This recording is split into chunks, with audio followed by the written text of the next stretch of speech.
Okay. Well, hello everybody, and welcome in. Uh, anyway,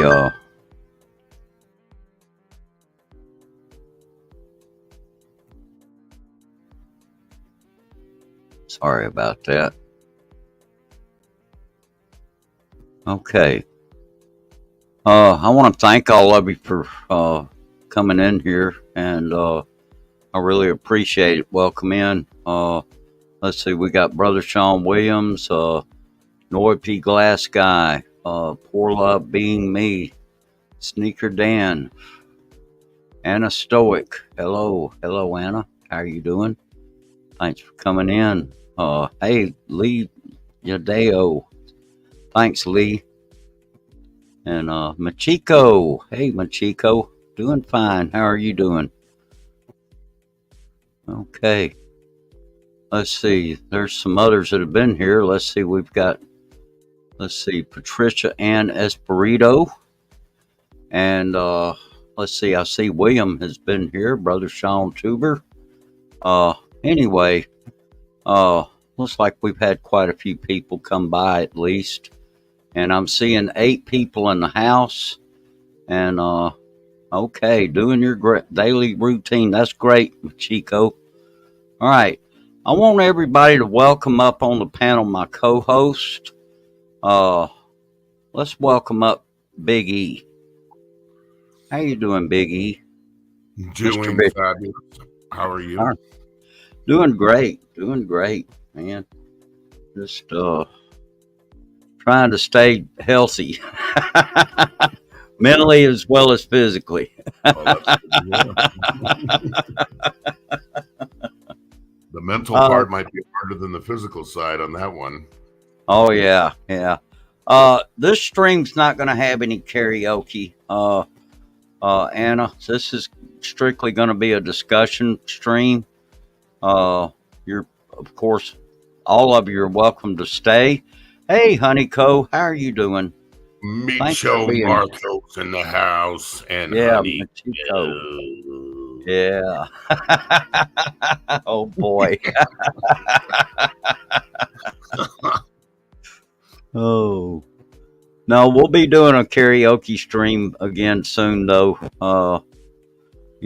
This one's going to be strictly a discussion because we're really hitting on a topic that, I would say, hey, Radio Man, how you doing? I would say it's become a rather serious topic. Because we're talking about people's mental health here, okay? And hey, Patricia, how you doing, sis? Good to see you. I do want to make sure Anna feels like she has been satiated here, so let's just do one bar, okay? Nah. Dear Prudence. Okay, there you go. We got it out of our system. Hey, sis Grace, how you doing? Thanks for coming in. Okay. Oh yeah. We. But anyway, but yeah, I'll be doing a karaoke stream here very soon. But anyway, yeah, thanks for that one-liner there. Oh boy. Hey, Sean Williams, how are you? Yeah. All right. Ever smiling, ever gentle on my mind. Another one. I've cleaned the house, Patricia. I took away everybody's blue jacket. Hi, Brett. How you doing? Yeah, you'll be getting them back as time goes on. I may start handing them back out here today, actually. And, because we're mainly interested in, what I discovered. I went through into my settings and started looking at it. I decided, hey, it's time to do an inventory and get rid of, try to clean this thing up. So I started getting rid of blue jackets, and I had well over 500. And not only that, but a lot of those people have not even been back here in years. I mean, it's been some of them I have not even seen probably in 2 or 3 years. And I was like, my gosh, man, there's no point in them continuing to have a blue jacket if they're not going to come back. You know? That's right. So, Ruth's had more jackets than a typical men's warehouse. oh, well, that's right. I mean, you know, I could have done a clearance sale on them. Hey, Mercy, how you doing? So anyway, just Oh, you know, mercy, mercy me. yeah, just this stream though today it's not going to be too much about sharing out links and all that kind of stuff. We're just mainly going to be we're going to be talking about this, and hopefully everybody's going to get something out of it. And it's my hope that all of us will leave here today with an improved, not only better educated about social media, but that you'll have a better outlook on life in general, and so anyway, and hi Anpri, hello, how you doing? And yeah, brother Sean, come on, man, cut out all that silly stuff.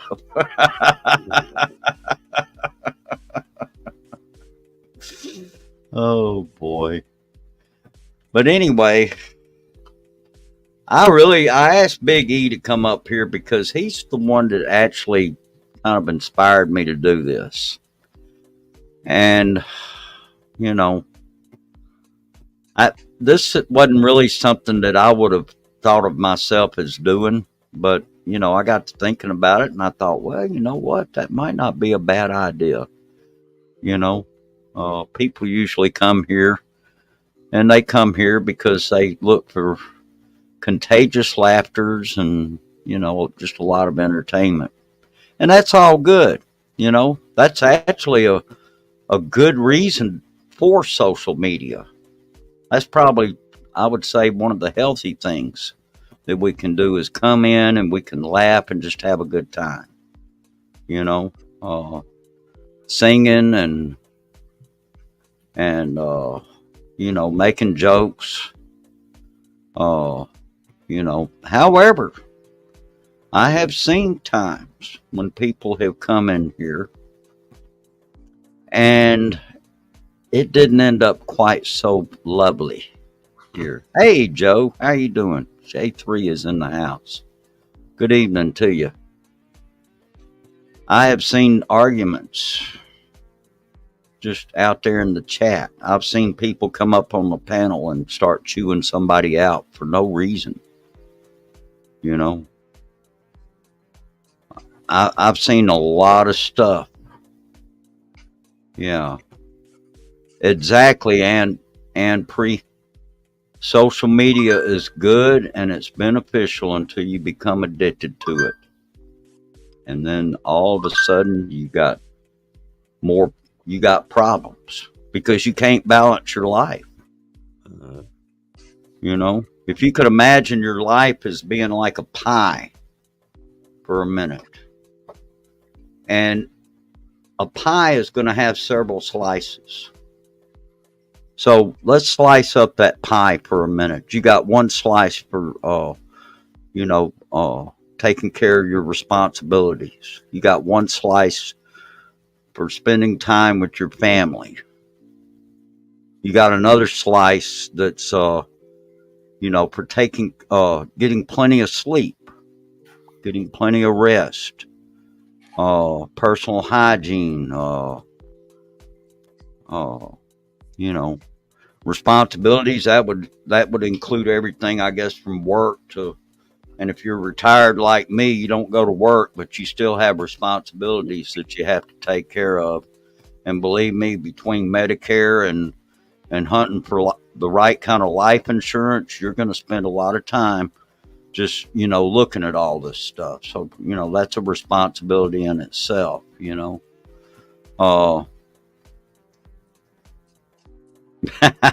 Yeah. Well, that's good, Patricia. That's good. But the thing is do we balance it out? Are you eating properly? You know, are you, and you do need to take some time for social media, you know, but it shouldn't occupy, you know, it shouldn't occupy but so many, so much time, because you got to take care of other things. Hey, Steve Enlow, thanks for coming in. Mark King, good to see you. Let's see, I thought I was coming to a safe stream only music, Bruce. I'm not ready to get bashed again. You're not going to get bashed, okay? And if anything, this is probably going to be good for me, because, we can all probably benefit from, trying to better ourselves. I like what Anna's saying here. It's a great support. When people show respect and empathy, many times you can't get it from your circle at home. But one must stay grounded because you can end up in an unrealistic situation. Exactly. And that's what that's what we're looking at here. We don't want to end up in situations that are just totally unrealistic, you know. Oh, and I've seen some people get hurt just from, you know, things that were said, things that were done, you know, uh, just crazy stuff, and a good bit of the time is from people that kind of stuff happens from people that they just spend way too much time in this social media. They're just so addicted, you know. They feel like they have to go to so and so stream, Well, if they have to work, or if they're supposed to go over to mom and dad's and spend time visiting with their parents or something, I mean, or maybe taking some time out with their kids and grandkids, that may actually be the healthier thing to do, and probably not just healthier, but just the proper thing to do, the right thing to do, Yeah, let's see. The reality is that we all become unrealistic because most of us stayed at home looking at the monitor rather than going out and really experiencing life and meeting people. There you go. That's it. You're not going to really meet people, on a computer screen or on your phone. That's, I mean, yeah, you see them, you talk to them, you socialize with them, but they may live thousands of miles away from you. How are you going to ever expect to meet that person? Well, Bruce, do you remember what life was like? You're 68 years old, right? 65. Oh, 65. I thought for some reason you were 67. Yeah, no, I'm 65. It's okay. Do you remember what year it was that you first had the internet, of any kind of internet? I think it was around 2002. I think was when I first got dial up. So that's it was Bell South dial up, and I had a the computer I had, I don't think it had but maybe 1.5 gigs of storage on it. It wasn't. That must have been one of those hand crank. Yeah, it was a dial up. I mean, you had to click on this thing and it would dial the number up, and then it'd go make all this noise, and, and then it would get connected, and you couldn't really do much with that. And of course you didn't have much storage, so you couldn't store very many things on it. But it was something to start out with, Well, so you if you can know. imagine before you had that, like let's say 6 months before you had that, when you were not working, let's say you were not at your job, what would be a weekend for you? Like what would you do on your free time compared to 22 years later, which is I now? spent a lot of time with my family. Uh, Back then my kids were still growing up, so they were still at home, and my wife, she was still alive, and so we had family time, and we did things. We cooked out more, and did things like that. How about Just your neighbors? yeah, I got to know some of my neighbors. You know, uh, it really depended on where we were living. Too. Uh, we moved around quite a bit actually, but yeah, there for a while we were living in some apartments, and yeah, I got to know several of my neighbors pretty good, and you know, uh, but life on a computer, or on a cell phone, that was just totally unheard of. And Unheard of. So if you got bored with your life, you had to actually go out and make an effort yeah, go face to to the face. park, go out to the lake, or there were just certain things we'd do. We'd go picnic, or uh, you know, I spent a lot of time with the kids. So you know, and unfortunately, I was having to work a second job, so that took up some time. Uh, you know, But in every but one of those things, you were having real people that you were dealing with. That's the point. exactly, yeah, Something in that pie has to give. So if you're going to spend all of your time on social media, which a lot of people in here I'm not going to name the names, but a lot of them do spend almost all their free time here. They're giving up something by spending time here.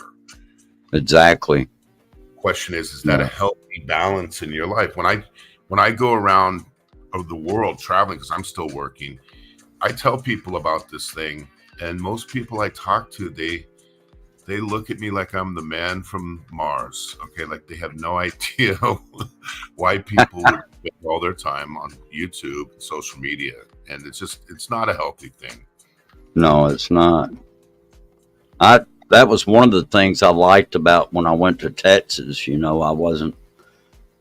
didn't have a computer with me. The computer I have, it's a desktop, so I didn't like up and take my laptop with me, because I don't have one. And what little bit of time I was on social media, I had to do it on my cell phone, and I don't really like to do it that way. And you know, I would rather sit down at my computer if I'm going to get on there at all. So I take time out even now, to just I'll turn the computer completely off sometimes, and Mhm. just give it a rest, uh, because I see things that happen in here, and I'm like, oh wow, can't believe they're saying that or doing that, Well, and also when you notice most of the people who actually do meet somebody from social media, and I've met probably 50 YouTubers over the years, they don't really stay close because the connection was YouTube, and it's not really like an organic type of relationship. I mean, I would ask you to search your mind and think of how many people maintain physical friendships face to face after they met each other on YouTube. It's yeah. incredibly.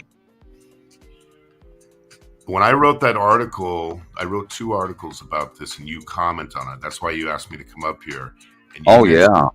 you mentioned something about your life is like a pie, and I thought about Hmm. how many slices do I have? Is it a 8 slicer or a 12? And since you put that in there, I've been monitoring it, and I've been trying to limit my time to 5 to 10 minutes a day at the most. Okay, I'm not saying that's for everybody, but that's what I do. I'll come in and to a couple shows, say hi, and I leave. And I just noticed the more I stay away from it, the better, emotionally and mentally and work wise, physical relationship wise. And the more time I devote to social media, all those other things suffer. So for myself, there's a direct relationship to staying away. Exactly. Yeah, sometimes I have to just turn it off, you know. And if I do stay on, if I, you know, I live out here by myself. I live out in the country, and so I don't have any neighbors close by, uh, per se. But uh, you know, if I, you know, sometimes I watch TV, Mm-hmm. you know, and then sometimes I find things on YouTube that are really interesting. You know, they have some great educational stuff.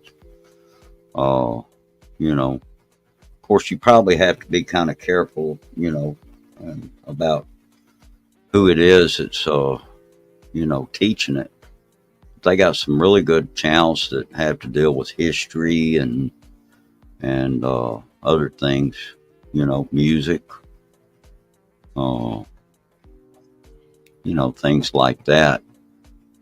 But sometimes it just does good to just get out there, get in the car, and just go for a drive, you know. Mm.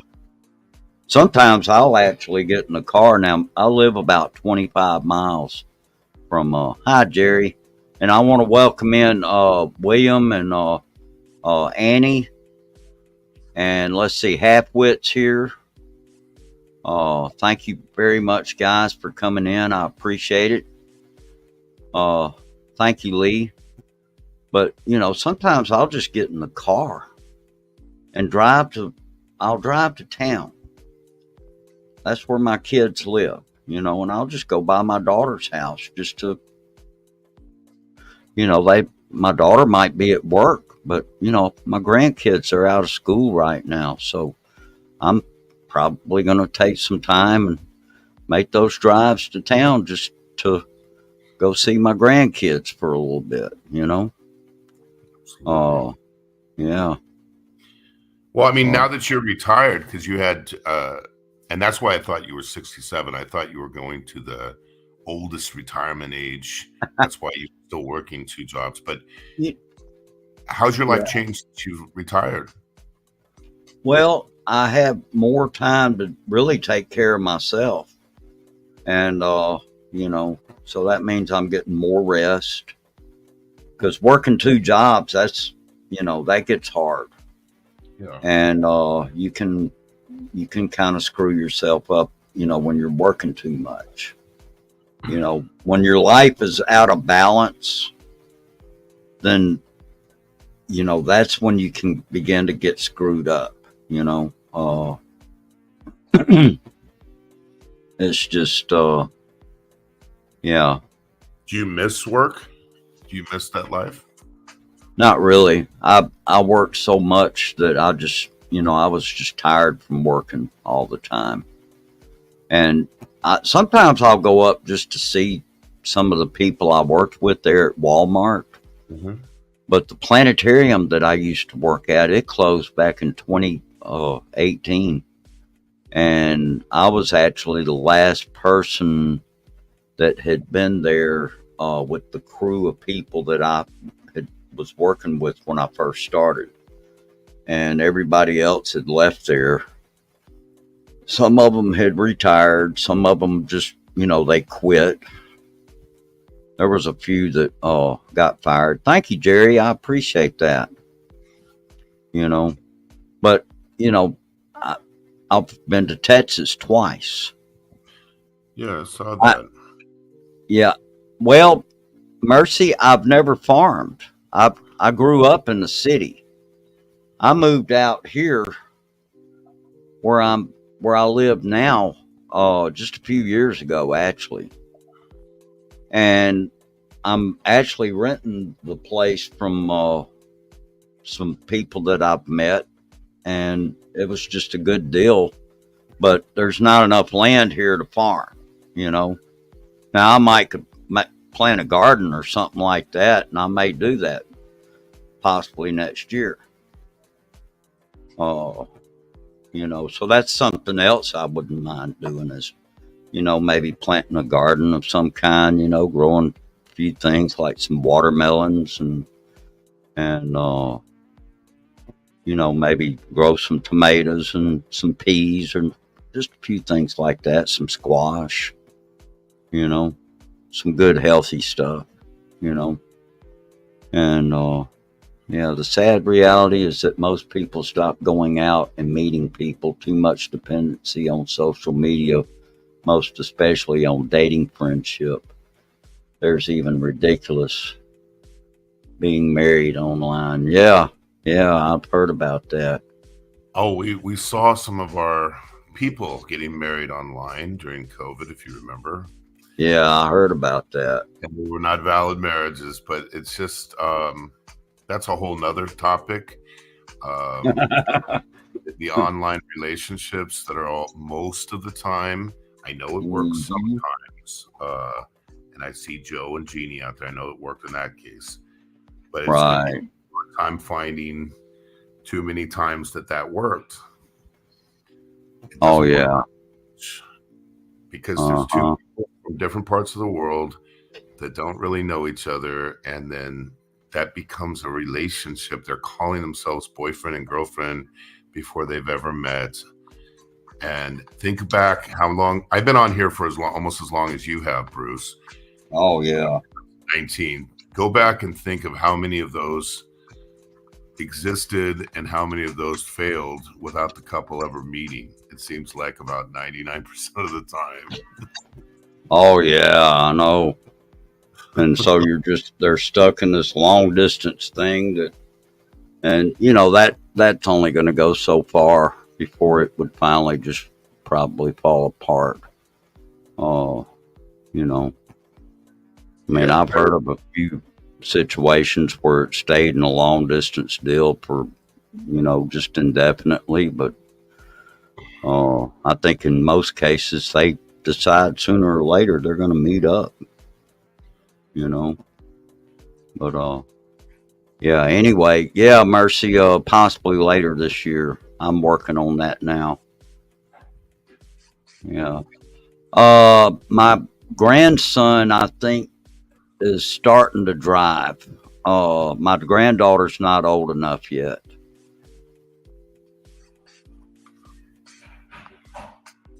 And then my son, he's getting married next year. He's 20, he'll be 26 in July. And anyway, he's gotten himself engaged now, so that's something else I'm looking forward to. We actually went out to dinner yesterday, and that was good to get out and go. We went to Logan's Roadhouse, and ate steaks and sat around, and we had a pretty good time. It was good to spend time. I love spending time with my kids. Yeah, Jerry, he's getting married. I think they're planning to marry in February. And Anna is saying, I think it's an illusion they create in real life. Sometimes they can spend years. It is an illusion. I've lived here in the Philippines for 10 years. I can't tell you how many people I know that finally did meet, and it didn't last very long, maybe a day or two, because these are two people that were socially inept people on both sides that finally met each other, and they had no chemistry, and it didn't work. I've seen it happen again and again. That's not the YouTube circle jerk that we normally see. That's actually what has been observed here so many times. And I think that leads to another reason why so many people go on social media and are addicted, is because a lot of people are just lonely. especially in America and the Western world, there is an epidemic of lonely people, men Yeah. particularly. Loneliness and depression. Yeah. And, you know, and the pharmaceutical companies take advantage of that kind of stuff because they, you know, they do. They just, you know, they love to write out a prescription, put you on some kind of antidepressant, you know, or anti-anxiety medication, Yes. stuff like that, you know. And the thing is we can make choices for ourselves to where we don't have to be like that, you know. Exactly. I mean, if we make healthy choices with our lives, we can, you know, we can do something about it, you know. Well, think about this, Bruce. In America, there's something close to 50% of the population is on some psychotropic drug or another. Wow. And in the Philippines and in Vietnam, where I lived for a while too, I haven't met even one person who is on a psychotropic drug. So somehow or another, the dependency to tune out and to get on medication, and not to say that there isn't sometimes a legitimate reason, but the numbers are staggering. So maybe they're looking for the wrong answer, and maybe it's in alcohol, maybe it's in those type of medications, but it's not going to solve that loneliness problem that's driving them there in the first place. And social media is not a good solution to it either. Hey, Breaking Traditions is in Hey, BT. house. Hi, Ruby. Good morning. Yeah, thanks for coming in, everybody. Yeah, you're right about that. Yeah. Oh, Very Anna, you're so right. I mean, my gosh, these girls from the Philippines can twist these guys so easily. It's unbelievable. They can pretend to like them. They could tell them whatever they want to tell them, and all of a sudden, the mother needs a surgery. She's going to die, and blah blah blah blah blah. And it becomes an industry of pouncing and taking advantage of lonely men in the Western world. And there's JG. Hey, JG. Glenn, how are you? Maybe they're asking the wrong questions. I think it would be good to know what questions they should be asking, because we all came on this platform about the same time. I see all the names: JG, Sean Williams, Bruce, myself. Oh, yeah, there was a whole bunch of us that just kind of, just within maybe a couple of years, and then by the time COVID started, you know, we were stuck at home. So yeah, we spent a lot of time sitting in front of our computers and our cell phones, and you know, because we were just stuck at home. We didn't, you know, I know I got stuck at home. But 2.5 years later, after that ended completely worldwide, it's the same cast of characters that stuck. So COVID became a kind of an excuse to do that, but in reality, they were probably doing it before, and they're still doing it after. Oh yeah, yeah. The White Sands are awesome. Breaking Traditions. You need to come out here. Bring your missus. Before I get back, I'm leaving tomorrow. Breaking Traditions to the Middle East. I am leaving Boracay for a few weeks.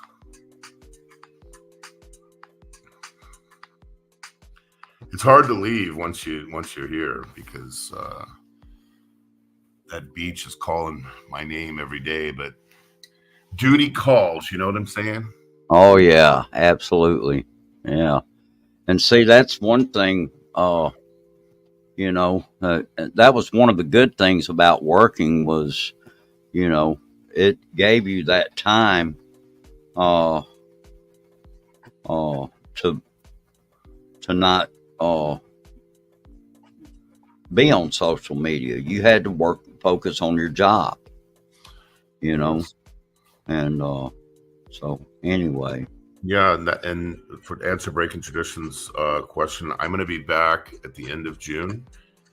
I'm going to be in Qatar and in Turkey and Germany for the most part, then coming back to the Philippines. Yeah.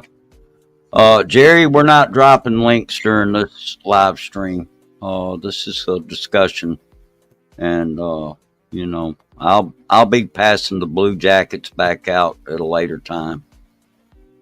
So they'll be passing the jackets back in winter.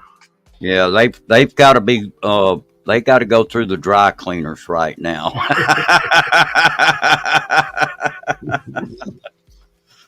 So anyway, yeah, if you guys can get connected though with each other, you know, that would be good. And you know, because there's plenty of good creators out here that have good channels, you know, and they put out good healthy content too. You know, Jerry he's got a channel. He does a lot of stuff there in the zoo there in Chicago. Mm-hmm. And in fact, I watched a couple of his videos just a day or two ago. And you know, so you know, and BT, he's got a lot of good content. He does a lot of shorts, and they're really quite humorous. You know, I met BT. I went vacationing with BT and Betty. Oh yeah, okay. Yeah, and then so he'll be here in July, so we'll hang out with BT and Betty here in Boracay. 100%. Oh, okay. Well, and then he's a good example of somebody who occasionally had gotten overboard with social media. I think he can admit to that, and then he balanced it out by actually finding the person and moving over here. So I think BT will be the first to tell you, the more he spends time with his wife and in face-to-face real life situations, the healthier he is. The more time he spends on YouTube, the nuttier he is, and needs to take a turkey baster full of lithium and shove it down his throat. No, I'm just kidding. That's no, but I mean, seriously, he I think he would back that up. I mean, the more he gets into this, the nuttier he gets, and the more he gets away from it, the more healthy he is emotionally. Right. Yeah, I know it does me some good to just shut this thing down, and sometimes I'll just go sit in there and watch some TV. Then sometimes I'll get in the car and just go, you know, drive to town, you know. Mark King doesn't have a channel. He's been commenting. He's more of a supporter. He doesn't have any content. Oh, okay. But he's a great supporter. And Mark King's forever. Yeah. I lost my dog, my wife, my family in that order because of social media. I thought you were going to do, JG, the old, my dog is deaf, blind, missing one leg, and his name is Lucky. Yeah. Anna says, I limit my content to just music shorts. I would not know how to handle the trolls. I am fine with that only. Yeah, that's fine. Have fun with your channel. You know, if you have fun with your channel and you don't go into some kind of dire straits mode that, oh, what am I going to do? My watch hours, you know, I mean, if you sit around and worry about that stuff, then you're going to drive yourself mad. And, you know, that's why I say, man, I have to just turn this thing off sometimes and just walk away from it. And I just don't worry too much about it anymore, you know. And for those of us that are monetized, you know, I mean, I've only gotten one paycheck from YouTube this entire year. And I'm like, oh, well. I don't even care because, and the reason why is because now that I'm retired, you know, I'm on a fixed income, so I'm on a kind of a fixed budget. But if they started seeing that I was making hundreds or even thousands of dollars doing YouTube. I mean, I would have to report that on taxes, and it might have a bad effect on my Social Security. So, so I just don't worry about that. If you remember in 2019, the whole push was to get everybody monetized, right? Oh, yeah. Monetized.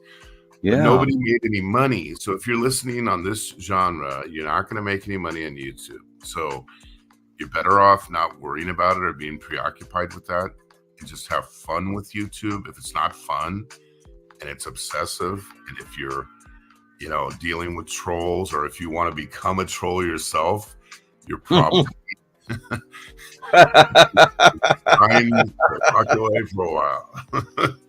Yeah. But yeah, YT can be dangerous to your mental health. You're right, BT. Mark King, he says, shooting star, that's one more paycheck than I got from YouTube. Yeah.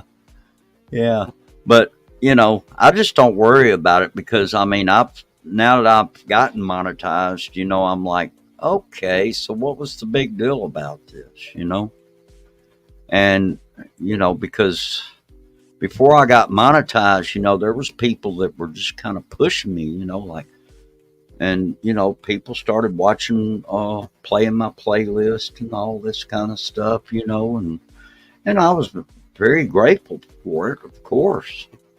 And, hey, Sis Tanya, how you doing? Yeah. Now that's something there, Anna, is bringing up, and that's about bullying. And that's one of the bad effects. That's, well, let's see.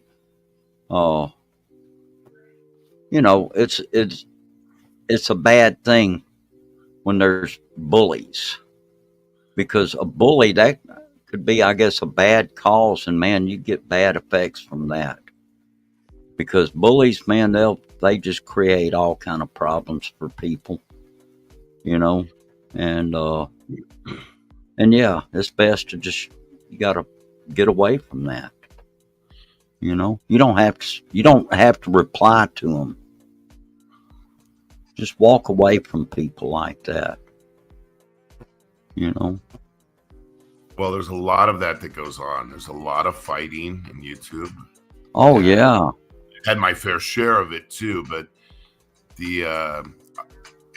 why are so many people fighting in YouTube? If you look back and think back at all the fights that happened, they're all so stupid. Like, it doesn't even amount to a hill of beans. It's just it really doesn't. It doesn't. It's crazy stuff. It is crazy. And it's just senseless, really. Some of the stuff that I've seen people get angry because they get up there and start asking for a blue jacket, for example. Now, I've seen this happen, and the host refused to give them a blue jacket, and they got mad, and they started cussing the host out, and I saw the host turn around and just hide them. That was the end of that person, and I've seen that happen more than once. It's just, there's no point in people bullying, but unfortunately, it's something that does exist out there, and people like that can be reported. Well, there are classic examples, and we've all know of one that has been always stirring up trouble. Yeah, from Europe. I'm not going to mention his name, but I've tried to engage that person. Other people have. It's just a complete waste of time. JG is right. The best thing to do is not give them the oxygen.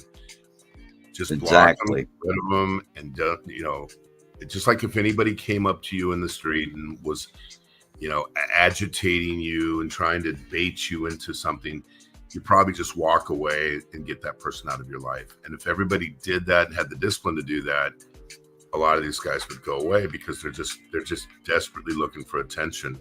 And if we give it to them, that's what they want. So it's better Oh yeah. ignore them. I mean, it's hard to do sometimes, but that's the right strategy. Yeah, exactly. I agree with that. Because when you reply to them, yeah, right, JG. He says I lose all my self-esteem when people take back their blue jackets from me. Oh boy. But anyway, yeah, I mean, it's best not to go stick your hand in a hornet's nest, because you're going to get stung. And I mean, if somebody that's a bully, they're just out to, they've got a vengeance. They got a chip on their shoulders. And, and yeah, they'll turn around and go spread all kind of lies about you and all that, they'll, and I've seen people do that too, just, and they'll get up there and act like, oh, what did I do? I didn't do any, but they did, they lost their temper and just that kind of thing. Hey, Emily, how you doing? Thanks for coming in. Yeah, exactly. They're control freaks because the first thing they want to do is drop their link, and, plus they're not only that, but a lot of times they have a fear of being hid or put in time out by somebody that does have a blue jacket. And so it's kind of like, they come in and they're wanting to protect themselves from that happening so that they can get up there and say and do whatever they want. It's crazy. It is. Yes, BT, I have Hobbit Tavern. That's in Station 2, I think. Oh, well, okay. so much of that is just people want to use you to get views or to drive people to their own channel. Exactly. That's what it becomes. It's just like it's not really a community. I mean, some people genuinely like each other and they get along, but there's this other segment where it's just people trying to use each other for their own benefit, right, for their own gain. Yeah. Hello, sis Sunny Stormy, how you doing? Good to see you. It is cool, BT. I mean, everything on Boracay is really cool. I mean, especially if you're into food and nightlife, it's the best place in the Philippines by far. By far. I mean, I like it so much that we moved here. I'm not going to be in Cebu anymore. This is going to be my home base in the Philippines.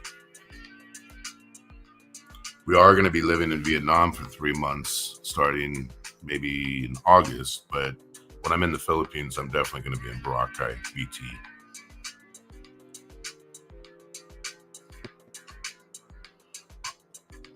I will never block you. Wow.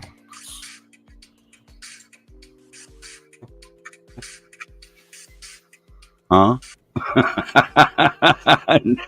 Did I miss something? I will never block you.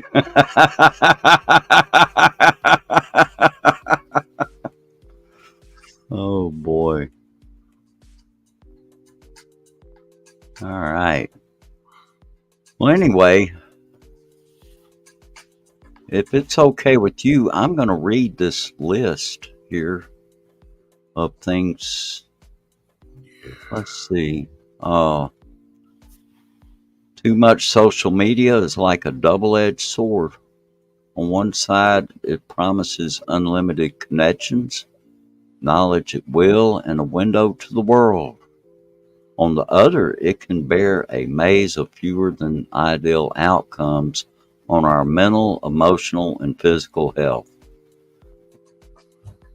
Okay, and here we go. These are effects from too much social media.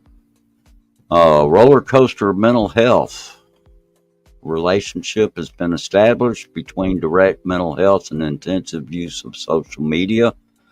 A little bit of anxiety, a bit of depression, and the infamous FOMO, fear of missing out. Because putting our behind the scenes up against everyone else's highlight reel will get us feeling like we're constantly behind in the game. Plus, the pressure you put on yourself to keep up that curated, perfect image online can feel downright wearying. Wow. Man, that says a lot right there, just in that one thing, you know. So it's like you're on an emotional roller coaster, really, you know. And yeah, it's just crazy. Yeah. It's part of why there's so many fights, though, because the emotions are just all over the place. A lot of times people are not sleeping because of social media. They're constantly checking their phone. It becomes something that obsesses them, and then they get very emotional. They ride a roller coaster of it. And it's not healthy on any aspect if you actually do the research on what's happening. That the thing I wrote there, those things were all researched and based on articles that I did some research on. That's good. That's good. It's a good thing you did this, because what you posted on your community page was just, I thought it was excellent. I was like, wow, this is really some good stuff here. And you did some excellent research on here. You got paradox of loneliness. On a paradoxical note, connectedness has never remained so constant, but global loneliness is actually on the rise. According to 43% of the U.S. population, it literally feels like you are screaming into a void, hopefully to get some sort of like or a follow back that might make you feel seen. Real deep connections are lost in the pretense ones that keep us wanting. Okay, that was good. And then disruption of sleep. That's occurred with me, actually. So I'm guilty there. Who hasn't got lost in a social media scroll in the middle of the night only to regret it the next morning? Yes, that's happened to me more than once. And I'm trying to limit myself there, because, at my age, I need to try to get a balanced night's sleep, a good balanced night's sleep. I don't need to be up till the wee hours, looking at all this stuff, and yeah. Well, by Let's the way, see. Hannah, just to point this out, there are great uses of YouTube. YouTube can be one of the best tools for educating yourself on all kinds of topics or entertaining yourself. So even like I have a trip coming up to Europe. One of my stops is in Croatia. I haven't been to Croatia, so I will go in there and watch vlogs and stuff like that to try to learn whatever I can about it. So it can be a great tool to learn about things, to be entertained, to educate, to any number of things. It's when it takes it to this other dark side is the main thing that we're dealing with here. Hey, Mama H, how you doing? Oh, hi, Mom. Aloha. My mom, that's only 6 months older than me. All right. Thanks for coming in. Yeah. Okay, let's see. Attention span shrinkage. Plus, attention spans are suffering. The endless stream of content attempting to compete with our attention actually just makes it harder to maintain our eyes on any one thing long enough to make sense of it. Such tendencies can hamper productivity, learning, and even disallow the person from enjoying the pleasures of involving oneself in an activity, but at a slower pace. So it slows us down, and we lose our attention span. Yeah, slow mode. Not too I slow noticed though. I still have my jacket. I am. Yeah, I did that on Didn't boot me purpose. off. My gosh. Yeah, I left yours on because you were going to be the co-host, Okay. and yeah, And he'll take so it away right after the show. no, no, no. I'm actually gonna give some of these people back their jackets. Uh, yeah, yeah. Southern slow. That's right, JG.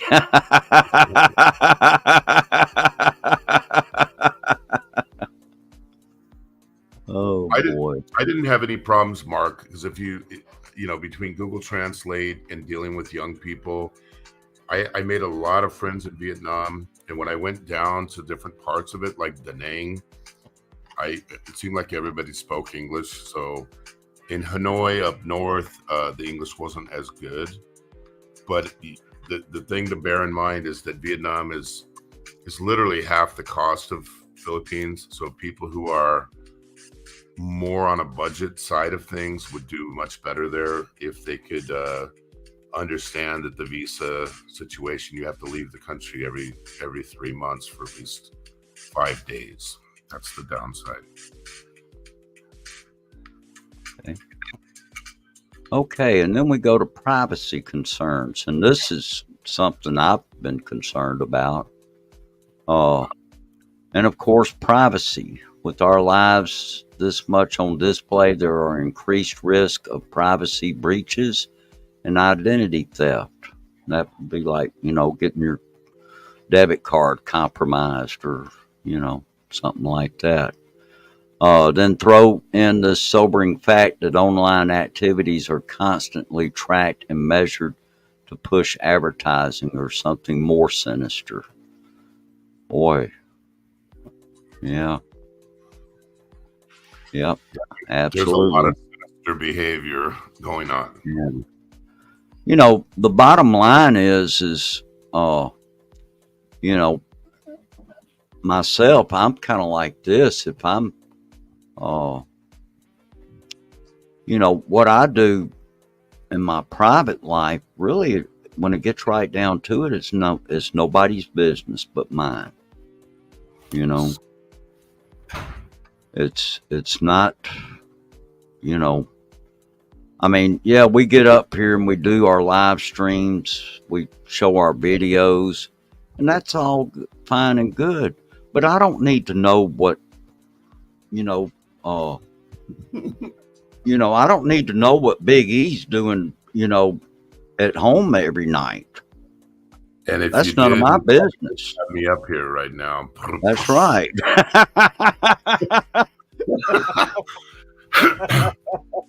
Oh, Baraka's excellent, Mrs. House. So you got to come. This is where we're going to be living from now on when we're in the Philippines. Oh, wow. That's nice. Yeah. I got burned out on Cebu. You're kind of a different case, though, Bruce. Like when I think of flagrant abusers of social media in this genre, you're the last name that would come to my mind. Because you seem to be much more balanced. You were working 2 jobs the whole time I've known you. You're always a very positive person. I don't think you have the struggle with this. Maybe you do internally. Maybe you know that you do obsessively look at your computer or something. But I don't think I've never seen that you having a problem with that. But you're a rare exception. Yeah, I try to do it. I mean, I try not to let myself get like that. And the thing about it is once again, it comes down to making choices. We can either make healthy choices for ourselves or we can become obsessed. Yep. And if we're already an obsessive compulsive type person, then we're probably going to have a hard time dealing with stuff like social media. And this isn't just limited to YouTube. I mean, I've seen people addicted to there's several different. You got TikTok, you got Facebook, Instagram, all this stuff. And hey, Sir Adrian is in the house. But yeah, you've got yeah, and yeah, Scoop B. Yeah, we know about him. Yeah, see, like Mama H is saying, thank goodness I live a real life behind this crazy social media. Exactly. And, I mean, but, when you retire like I am, you don't want to just sit here and become a couch potato or a computer geek all day long, you know, just sitting here in front of your computer all day and all night, uh, going to different people's channels and just doing this, doing that. Look, I don't have to, I know I don't have to be at every stream, and it's really, if you stop and think about it, is it really possible? Probably not. So, my choice is to get a life or to have a life and find something to do besides looking at the computer or at the phone.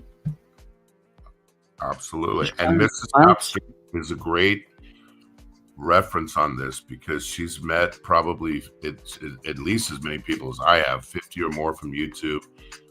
And if she were honest, if you could pump her full of sodium pentothal and make her tell the truth,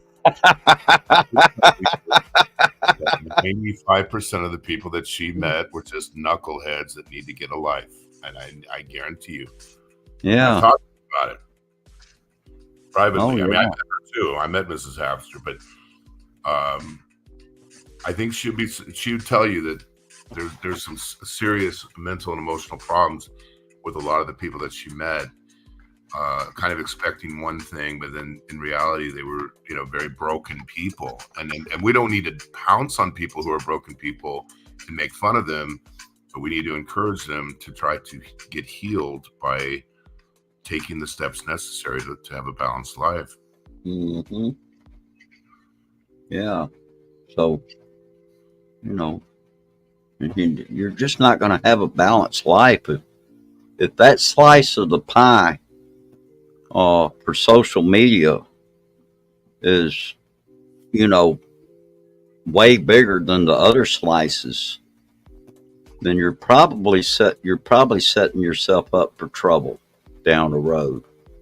It may not happen right away, but sooner or later it will, because you're spending too much time doing that one thing. And, that's just like you can work too much.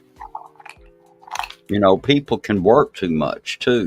They can spend too much time working, and then they're not spending enough time with their family or even taking care of themselves because they're, working such long days, and then they may do it consecutively for several days in a row. Now, I know some people end up with jobs where they don't have any choice. They're scheduled that way. And I remember when I first started working away from my dad. Yeah, it was, hey, Icy, how you doing? Thank you very much. Thank you very much. But BT, you're leaving. See you later, BT. Take care. But anyway, when Oh gosh, I lost my train of thought. What what was I saying? uh, You were talking well, about your anyway, when you first left your father. okay, yeah. Uh, Shoot, I've lost my train of thought. Well, anyway, yeah, you can just spend too much time working. You can spend too much time with your family, even, and not enough time doing anything else, you know. And oh yeah, I remember now when I first started working uh, at a job where I wasn't working for my dad anymore, you know. And anyway, I started working in a movie theater as a projectionist. I wasn't but like maybe 20 years old. Wow. And the guy that who I was going to be working with, uh, he had been having to work like 77 hours a week every week because he didn't have anybody there to relieve him. And so he was so glad to see me trained and everything, and come in there and start giving him some time off so he could spend some time with his family and that kind of stuff. And he had 3 kids growing up at home, so and they were pretty much dependent on him to make a living. But I started an exercise program a while back and am getting in shape, but I find it helps me even more with my mental health and I sleep better. That's good, JG. And see, that's something that, now that I'm on Medicare, I think that's one of the benefits that I have with my Medicare is I can, uh, go join a gym or something like that. But even if I couldn't, that's something else that I need to do is get out and maybe just go to the park and walk or something. You can meet people in healthy places. It doesn't have to be at the bar. It doesn't have to be at or some place where you would possibly meet unhealthy people. Because Well, then we can all go to the walking, right? yeah. If we can walk, I mean, God willing. So doing the 10,000 step challenge is one way, but I think what JG's saying here, the mental health and sleep benefits, not to mention bone density, muscle mass, mobility issues, cognitive function.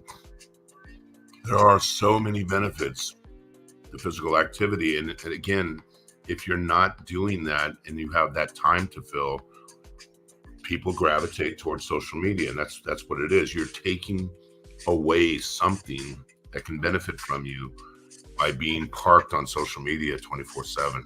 Exactly. Now, I like what Mama H does, and I've seen Adrian do this too, where they've gone out and done like these walking streams. Mm-hmm. And, and I mean, that's good. I like that because, they take us out somewhere. They're actually getting out and doing something that's good for themselves. And, and then not only that, but they take and like Mama H's streams usually last about an hour. So she's not really overdoing that. She's taking about an hour of time and she's taken enough time to stay connected with people, so she's taking care of her channel, but she's getting out and getting some exercise, fresh air, and doing something fun, something that she enjoys doing. And, that's very healthy, I think, and so I think, in a big way, she's really promoting a healthy lifestyle. Yes, I should do something like that. Yeah. Oh yeah, there's some parks around here. And I was actually looking at that the other day. I was where would be some good places to go, uh, where I could do something like that. And of course, you have to be concerned about, your signal and that kind of stuff too. Are you going to have a decent enough signal to be able to, do a live stream? Oh, you know, I would definitely watch that if you're doing a walk and talk video. okay. Yeah, I may try to get out and do some of that, and, yeah, You because, know, another thing you could do, I don't know how close you live to a body of water, but that's what I love to swim. So I walk and then I go swimming. I mean, lately I've been going swimming like at midnight, so it's kind of drives oh, my family. wow. Okay. Yeah. Just, you know, anything that's available to you. But yeah, I think people would love to watch you or anybody in here do a walk and talk video showing your surroundings over there. I think that's a very good idea. Oh, yeah. Absolutely. Yeah. I'm just laughing at some of these comments out here, Brother Sean and Adrian. And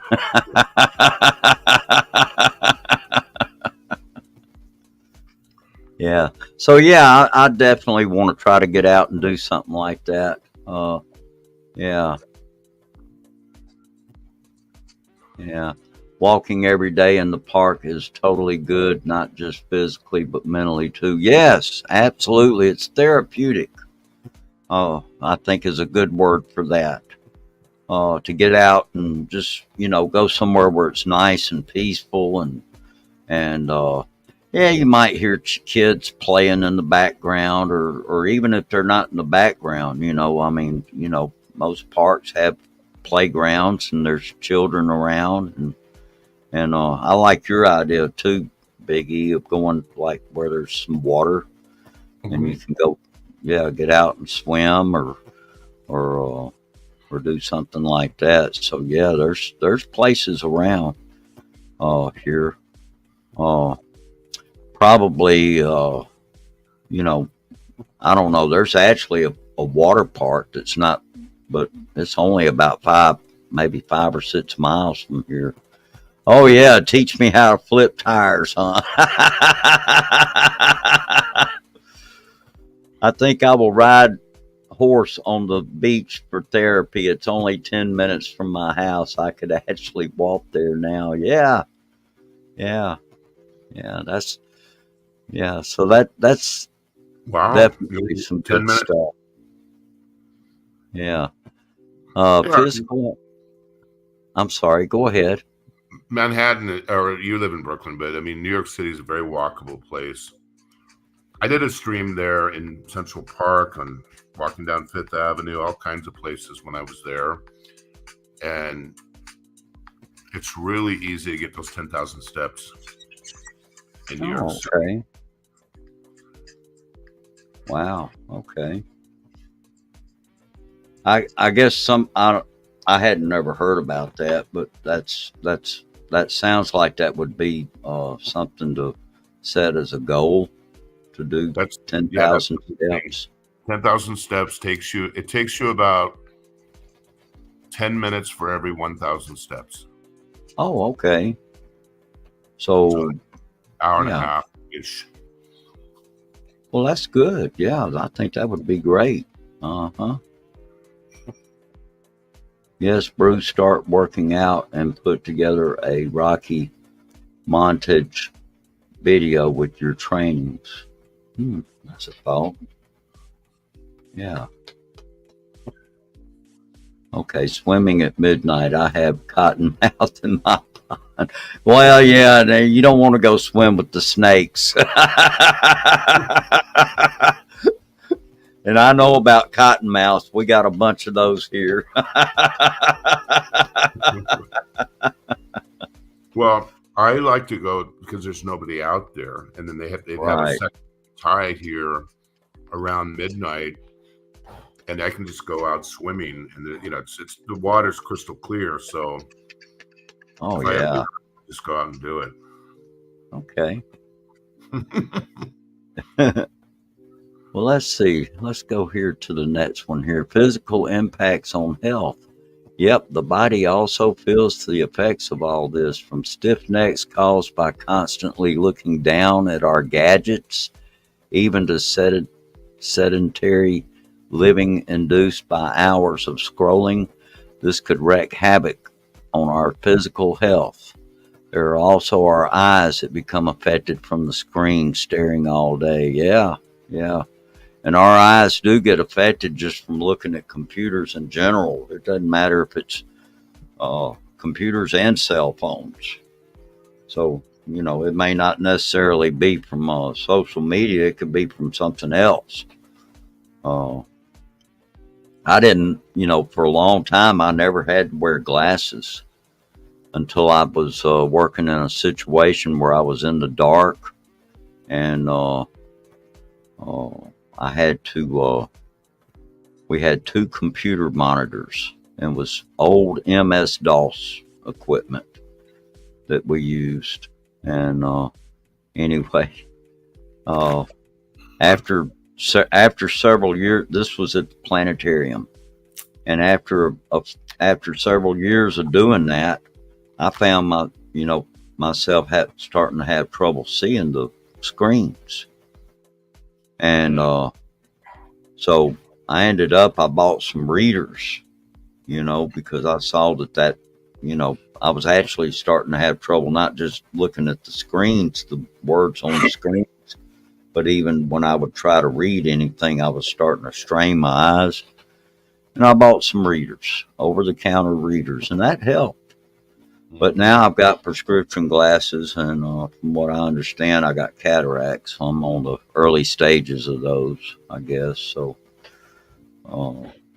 anyway, but the glasses definitely are a big help. But, I got to wonder if I had been in a different situation, if maybe I would have, maybe not had to have had glasses. I mean, I don't know that for sure, but just, you never know. And, we can't really go back and undo any of that anyway. Yeah. Uh, anyway, let's see what the next one is here. I see what all you're writing out there, Brother Sean. So, erosion of real world skills. Lastly, excessive use of social media can erode our real world skills. The trouble is, basic life skills, empathy, and face to face communication all take the second seat to living life through a screen. So, all right. Well, I can attest to this for sure. Like, I was stuck in the Philippines during COVID lockdowns, and for more than a year, was not able to leave the country to go do work. I did all my work online, and then when I finally went out around the world doing what I do, it took me weeks to get back in the habit of actually meeting with people and doing business deals, and it was like I had to relearn all those skills again because I had been shut down for a year just being online. I can relate to that because I had to go back to my job too, and because they sent us home, but we were still getting paid for it. But and I did manage to I did do something. I did a write up about the planetarium, and so anyway, and the write up ended up being pretty good, but it seemed like it took me a long time, and it seemed what the result was from sitting at home so much because of that. I just had become lazy, just plain lazy. I didn't. And I remember when they finally opened back up and we went back to work, and I was just, oh gosh, it was hard to get back to doing that again. Absolutely. And Well, when they're going to pay you to not work, and I had the same thing, I was paid the whole time. You're basically paid not to work. Then you actually have to go work. It's like, whoa. And that's a whole different topic when people, the dependence on government paychecks for people who don't seem to be disabled. There's a lot of fraud in that whole thing. Okay. And they pay you to not work. And so you become a person who's just sitting at home, a lot of times getting drunk on social media, going through the LDR phase and all the rest of it. But if they didn't pay you to stay at home, you would be forced to go out and get a job. And then you'd have to develop those skills again. So yeah, a lot of times it just leads to laziness, and it feeds back into this whole cycle of mental illness and so forth. exactly. Yeah. And it's just, there's nothing healthy about it, It's just, so, hindsight's 2020. And if I could go back and do something different during that time where we were in that lockdown, I probably would have or should have gotten out and found something to do, like outside or something, I mean, here on the property, where I live, there was probably plenty that I could have done and just didn't do. And, but, I'm, that's all in the past now. So, we're choosing to make healthy choices today. Yeah. And, we've learned from those, past mistakes, I guess you could say. I have, or, and I'm still learning, you never stop learning. You could live to be 100 and you'd still learn something. And, as long as you were conscious enough to learn, and, that's, absolutely. Yeah. So, JG, I'm looking for someone to pay me not to work right now. Yeah.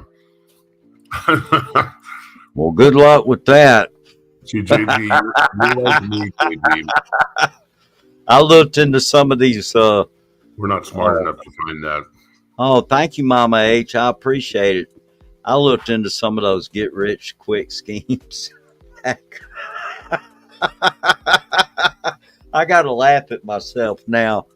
It was really funny, because there were so many of them. There was like real estate stuff. There was, these online business things, just crazy stuff that I've seen on the internet, and even now, I see these ads, where these guys come on and they are up here. They'll go on for, sometimes 2, 3, 4, 5 minutes, talking about they've got this system now, and there is no get rich quick. There is no such thing as quick money. You're right about that. That's all just a hoax, and just a big glob of bullshit.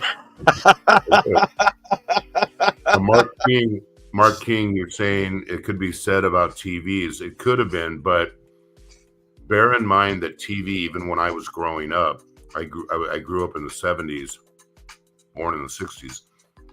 TV had a limiting factor. Hey, E.T., how you doing? There was only a few stations, and they went off the air. It was not a 24-hour a day type of thing, unlike social media, which can be completely obsessed almost around the clock. Yeah. Now, I'm not saying that it's like that for everybody, Mark, but a good many of them are, I think, get rich quick schemes, but not all of them are. And the thing is trying to discern which ones are and which ones aren't, and it's just, yeah. Yeah, some people make money on the internet, but we're talking about schemes, you know, quick money. Oh, Your yeah. friend has to have some skills to make Right. money. Yeah. Oh, look Yeah. who's here, the troublemaker, Mr. Malaysia, the one and only E.T. E.T. Oh, boy. There's a good example. I met E.T. I spent time with him in Malaysia. We had a very good time. Okay. He's a cool guy in real life. That's good. Yeah. Yeah. He's E.T. the Malaysian beast. Oh, boy.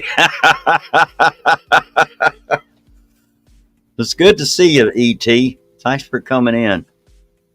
And so anyway, you know, so these are the things that, you know, can happen if we let ourselves get overly into this social media thing. And yeah, it gets to be too much for people. A lot of times they can't deal with it. And you know, so yeah, it's just good to have a good balanced life, you know, and try to do some things that are good and healthy, you know, that are outside of you know, this social media thing. And you know, I'll just say this, that you know, we can. Hey, Laren Directo, how you doing? Thanks for coming in. Okay, but if it's okay with you, I'm gonna share the screen here on something, because this is something else that came from yours. It just, you know, I love this picture here. Because this is what we can become, you know, is this right here. It's just, you know, and yeah. So when it starts getting like that, you know, well, that may be a little bit too far along. I actually made that picture. I created that picture. You did a great job. But a lot of it has to do with the ET stuff, because ET is spending his show exposing people who are abusing people, frauding people, causing nothing but chaos on YouTube. And I really applaud him for doing that. And the people that he's exposing, the one of them in particular, that's what this picture was based on, about a guy that is on YouTube 24 hours a day, sometimes 100 consecutive hours, show to show, causing trouble. And that came to my mind, and I just sort of created this picture because of that. Yeah. Well, we've all, Mrs. Abser, encountered. Well, I mean, that's half the YouTube community that we know right there. Just take a look at it. Oh, yeah, absolutely. Uh-huh. Yeah, it's just, you know, and this is what can happen to us if we, you know, if we let it. Like I say, it really gets down to making good, healthy choices. And, you know, if we make good, healthy choices, we don't become that way. We, you know, but unfortunately, not everybody's going to make those good, healthy choices. And, you know, you know, Honeyco says she knows someone who looks like that. Sean Williams says that's me in the mornings. Mama H says looks like someone we all had encountered more or so. Well, Honeyco's a perfect example, though. So many of the guys, this is a whole nother side of it, where everyone fell in love, and they wanted to be in charge of her show and to control her show, or they might have even sent super chats and felt that that entitled them to dictate. And then when she wouldn't follow them, they would go on a rampage, attacking and besmirching her all over YouTube. And that's a whole nother side of what Oh, happens in these obsessive situations on social media. right. It's a real problem. And I think even I mean, I know you're really good friends with MK, and I guarantee you she's even had that problem where certain men came along thinking that somehow they, by being nice to her on her show, that they became obsessed with her. And she had to probably get rid of some people that way over the years. It's happened to everyone. I guarantee you, even Mrs. Hapster, who's married, has probably even had that happen. Oh, yeah.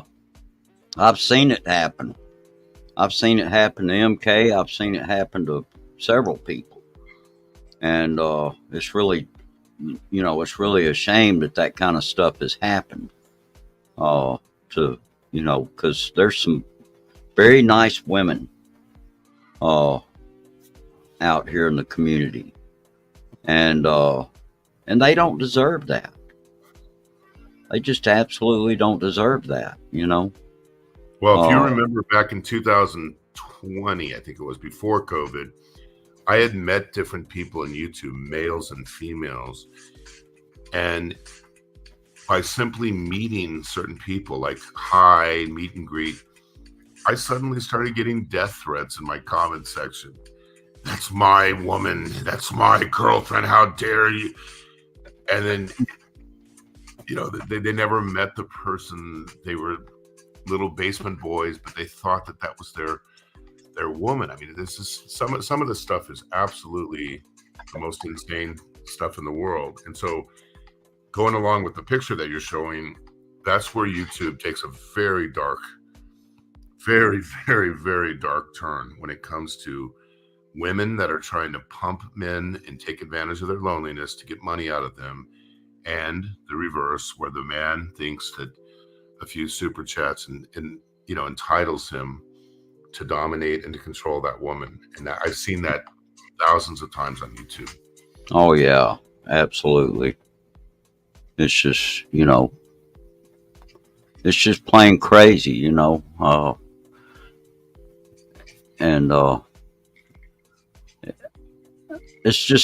there's no sense in it. No sense in it whatsoever, Mhm. When people can't respect one another, then this leads to some big problems. And we have to respect other people. A lot of the women out here in YouTube, they deserve respect. For some of them, especially in places like in the Philippines, their YouTube, what little bit of income they're getting in YouTube goes a long way toward providing for their family. Mhm. And, were it not for the fact that they were getting a little bit of income off of YouTube, it might have an effect on whether or not they are actually able to provide for their children.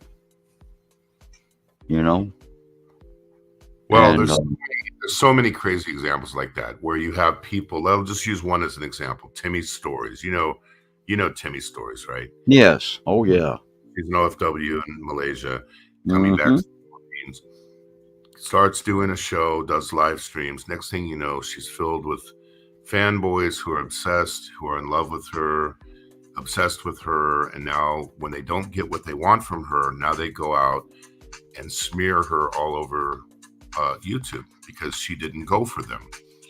Well, right. have it happen all the time. I've seen the texts and the messages that were sent to Honeyco. You'd be absolutely blown away if you saw some of the stuff that I've seen with some of these people.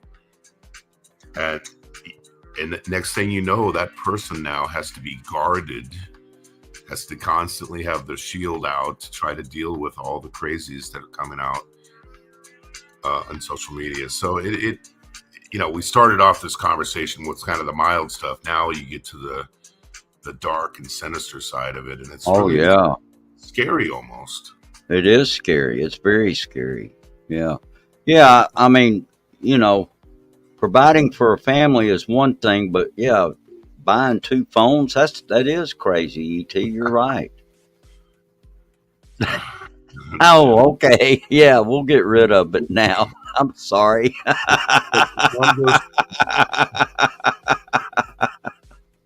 There is a flip Please side enjoy to your that. dinner. I didn't mean to ruin your appetite. Yeah. There is a flip side to that, and this is what ET also exposes on his channel, where there are a handful of women who are just playing every guy out there. They're telling them, "You're my man. I'm in love with you," but then they're working like 15 different guys at the same time. So Right. they're not all innocent. I mean, there's people should probably not get money involved when they're dealing with people that they haven't met. If you go to the U.S. Embassy website, if you go to the Western Union website or anybody, they always tell you, do not send money to people that you haven't met face to face. That's probably very good advice. Oh, absolutely. I agree. Yeah. Uh-huh. Oh yeah, JG, you have no idea how much she's under attack right now. Timmy Stories is under assault at this very moment. That's crazy. That is absolutely crazy. Yeah. And I mean, she does a lot of writing. I do know that. And I mean, she's a good kid. She doesn't deserve. oh yeah, yeah. Yes. She is a good person, and she doesn't deserve that kind of treatment from people. But yeah, I mean, that's just crazy stuff. And yeah, you're talking about a woman that's up there, playing, several different guys all at the same time, trying to get money out of them, and that's just, that's very deceitful. So we certainly need to be careful about that. Probably, the best thing that any of us could do is, get to know somebody good. Okay, thank you, Laren. I appreciate you listening. Thank you very much. Yeah. Well, one easy way to handle it is just don't send people money. Yeah. That's like the easiest way to handle it. And I've done it too. I think we've all done it. We felt sorry for a story that we heard, and we go, "Oh yeah." Okay. I've heard some sob stories. Yeah, I sure have. And yeah, I have felt sorry for some people, but then one good thing I can say is that I've had some people get up there and stop me in my tracks, which was probably the best thing they could have ever done for me. And well, nobody wants to hear that there's a lot of hustlers out here that are females that are working these guys, but it's both sides. There's obsessive men who are trying to dominate the women, and then there's hustlers who are taking advantage of the men being lonely. It's both sides. Right. Hey, good morning, Luke. How are you doing? Coffee time. Yeah. Good to see you, Luke. Thanks for coming in. One thing I do not understand about some YouTubers that are married, that they showing off their girlfriend or even wife in real skimpy outfits all the time. Yeah, I know it's to make money. Yeah. and I don't go for any of that kind of stuff. That's, uh, you know, I see that kind of stuff, and I don't know, I'm kind of an old school guy, you know. I don't, uh, if I see something that just kind of looks like it might be something inappropriate or would be considered like inappropriate behavior, I turn and go the other way. You know, I don't I don't care for that kind of stuff. You know. Anna says I am on a fixed income, but I was told not to send money. A money order was a safer way too, but highly discouraged. Never done it. That's good, Anna. Yeah.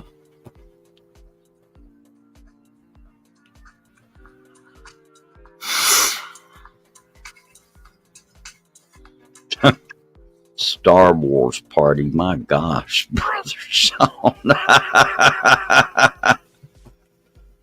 Let's see. JG says, I read a story that some Chinese company captured some people and made them go online to scam foreigners. They operated a while before someone escaped and alerted the authorities. Yeah. That just happened, JG. Wow. They were running websites, Pina Love and Filipino, whatever, Cupid, whatever it's called. And many of the profiles were fake profiles. A lot of the people that were captured were not just women, but most of them were men.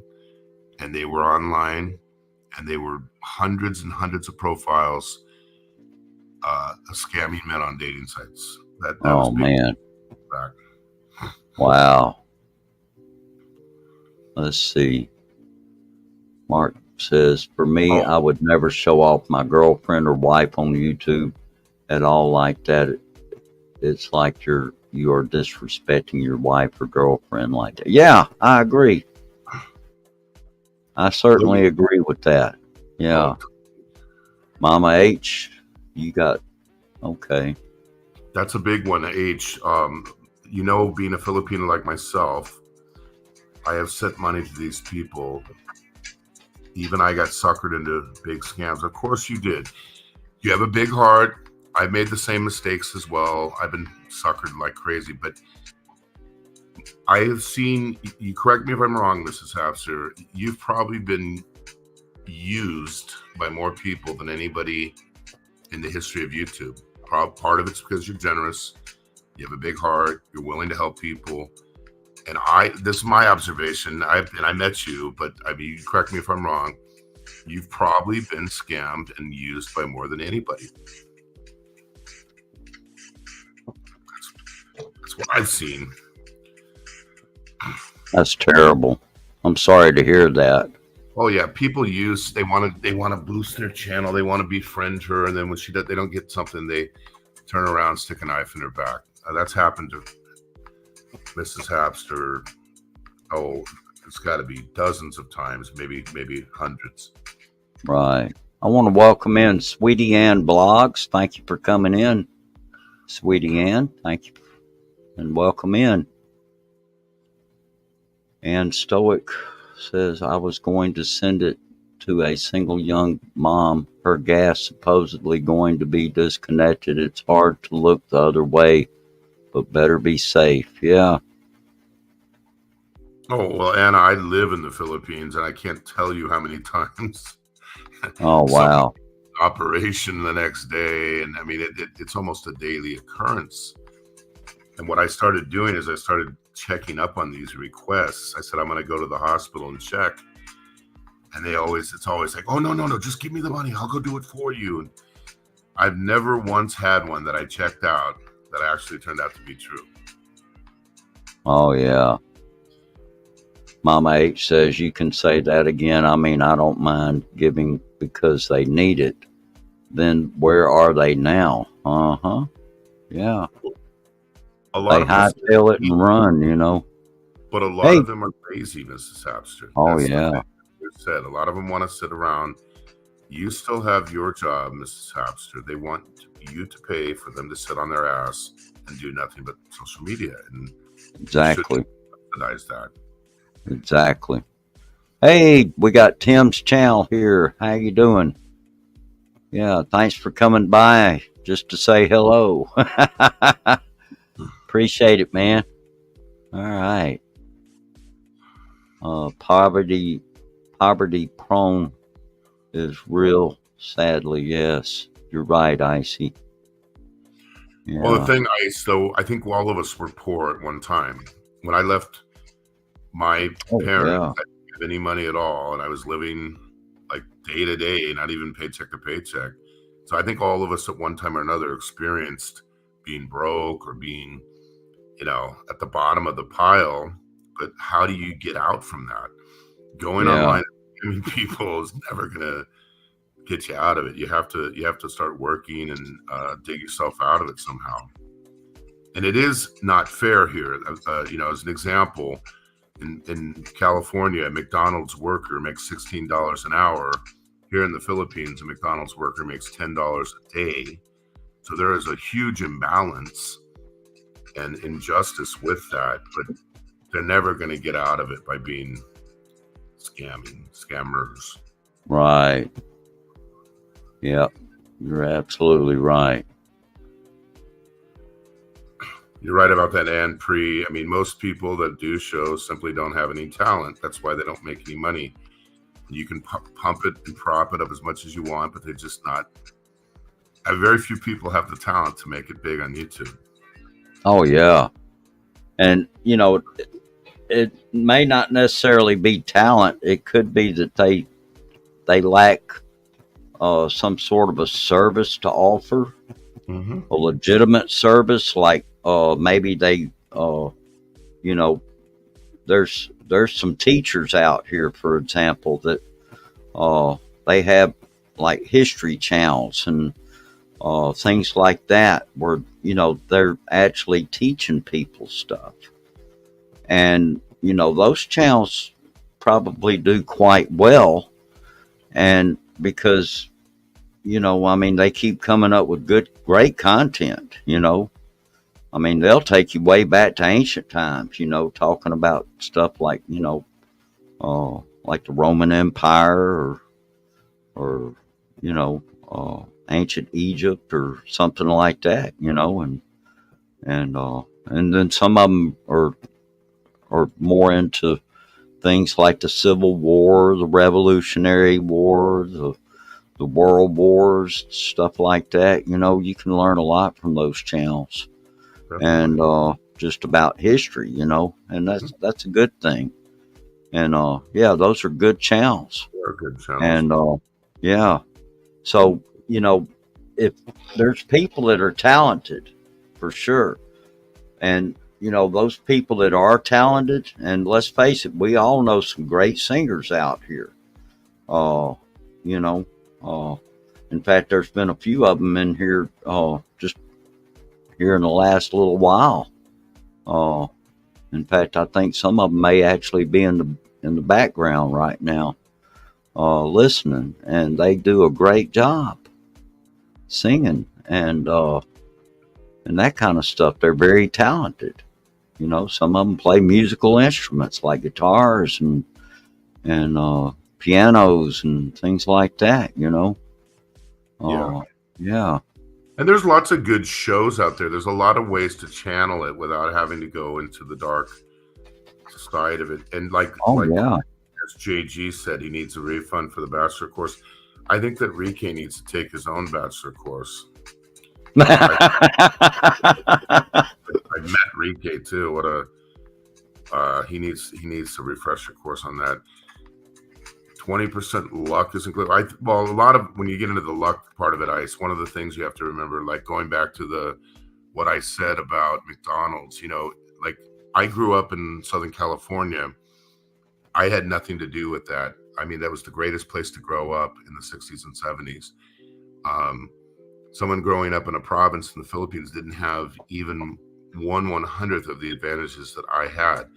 And I think that's one of the reasons why we tend to give and to be generous, is because there's a little bit of guilt. We feel a little bit of guilt, like we had it easy. We had it much more opportunity than a lot of other people. So it kind of leads us to be vulnerable because we feel fortunate and we feel blessed, and then you feel like, hey, that person didn't get that opportunity. We want to try to help them out. Question is, are we really helping them out by just giving them handouts? And the answer is probably not. Probably not. No, probably not, because that's just like these. I've seen them just out here on the streets of Jackson, Mississippi, and they're a lot of them are homeless, and then a lot of them are just down on their luck, and and needless to say, none of them work, and they get out there, they panhandle.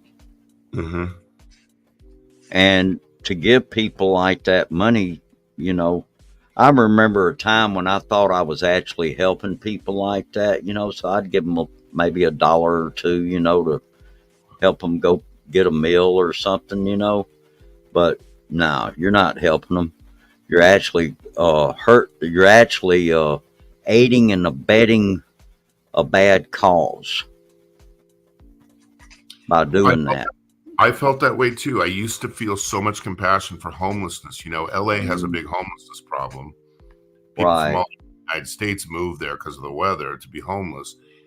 And then until I started going out and working with homeless people in Skid Row. And I found that, maybe 1 out of 100 actually wanted to get out of there. Most of them just didn't want a job. They wanted to sit around and not work. So why should Bruce work at Walmart and work at the planetarium, do 2 jobs to subsidize someone who just wants to sit in a refrigerator box and not work? Oh yeah, and a lot of times they take off once they get a few dollars. They take off and they go buy a 6-pack of beer or something, Exactly. And which it's nothing against having a few beers, but these are people that are, they don't have the money to drink. So why should that person take a few dollars that you or I gave them and run down here to the beer store, the liquor store? No, I don't think that. See, that's what I mean. You're not helping people like that. You're hurting them. And it just. And I think we all genuinely care about the one that is a legitimate, fell through the cracks person, and nobody wants to see that happen. But when you deal with those people long enough, you realize that most of them just don't want to work. Most. Right. Mm-hmm. I think I saw, in all the years that I worked in Jackson and saw people like that, there was maybe only one time that I saw somebody that probably legitimately deserved to get a few dollars given to him, Mm-hmm. Other than that, and man, I tell you what, I saw some, I saw people in Jackson just, they just come up and just feed you a big line of crap just to make you feel sorry for them. And then they turn around and I'll bring it back. And, and then you'd never see them again. And, just crazy stuff like that. It's just unreal, some of the stories that people will give you, to try to get you to sympathize with them. And really all they're doing is just, they're scamming you. And, I'll never forget this one guy, he even tried to use, his poor wife and kids were sitting over at some place. I can't, and he needed a certain amount of money to get them home, and home was way over on the other side of the state or something, and, I can remember, after the planetarium closed and I was up there at that art gallery where they sent me, and we had a few people just come up there, trying to get and they were there just for that sole purpose, to try to see if they could get money out of us, and so it's just crazy, man, what people will do. They'll get up here and say and do things that will absolutely just make you sick. What some of the things they say and do. Well, going back to the social media angle, that happens in YouTube here as well, where you get certain ladies that will find vulnerable people who maybe have a big heart, and they'll feed them all these either sob stories, or even a more sinister way, they'll pretend like they're in love with them. You're my boyfriend, blah, blah, blah. And then the money has to start flowing. And if it doesn't, the girl will go find another person to support them. And ET has been pointing this out lately. Some of them have tons of different guys online that they're working at the same time. It's just another scam. It's no different than the guys in Jackson that are telling you they're going to use it for the right reason. And the next thing you do, you see them bringing out a 6-pack of beer. Yeah. Yeah. That's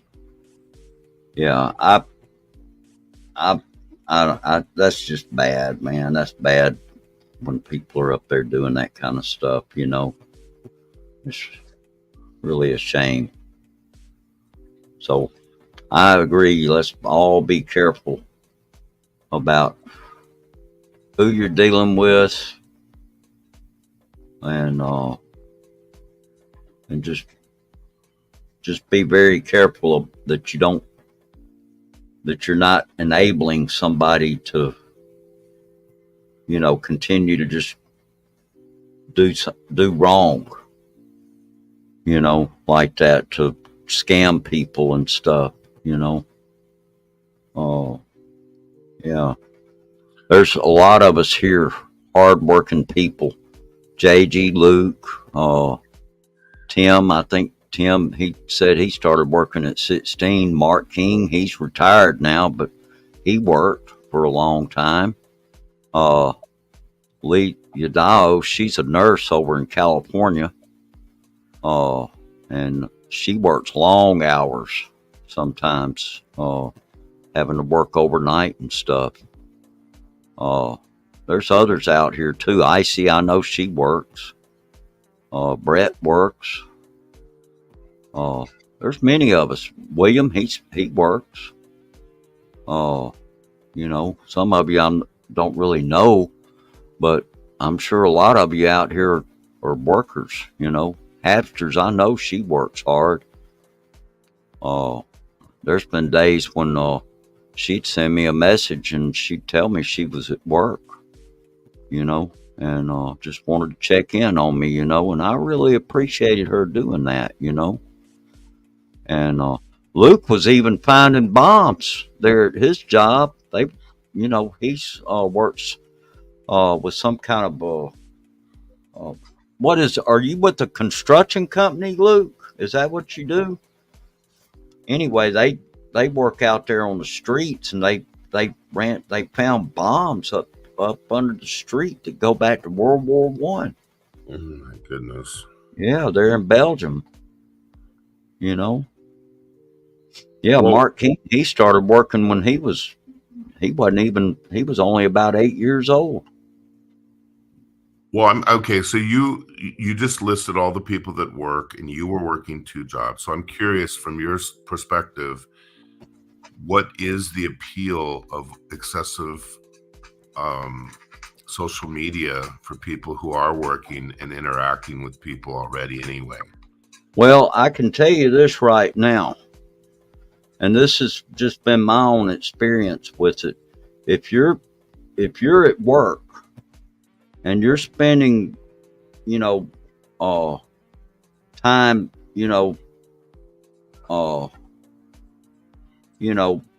like watching live streams and maybe even trying to get involved in the chat and that kind of stuff, it's going to cut down on your productivity at your job. That's a guarantee. You will be more productive at your job if you just put that phone up. Chances are you probably work somewhere. Hey, Lynn, how you doing? You probably work somewhere that they don't allow you to have your phone out like that. And if they caught you on your computer, some of these businesses now, they have blockers where you can't go to certain social media type websites like Facebook and YouTube, things like that. You're blocked. You can't get on it. So if you're sitting around doing that and not paying attention to your job, you might actually end up finding yourself terminated because you're not making deadlines and stuff, And I know I had to quit doing it because, yeah.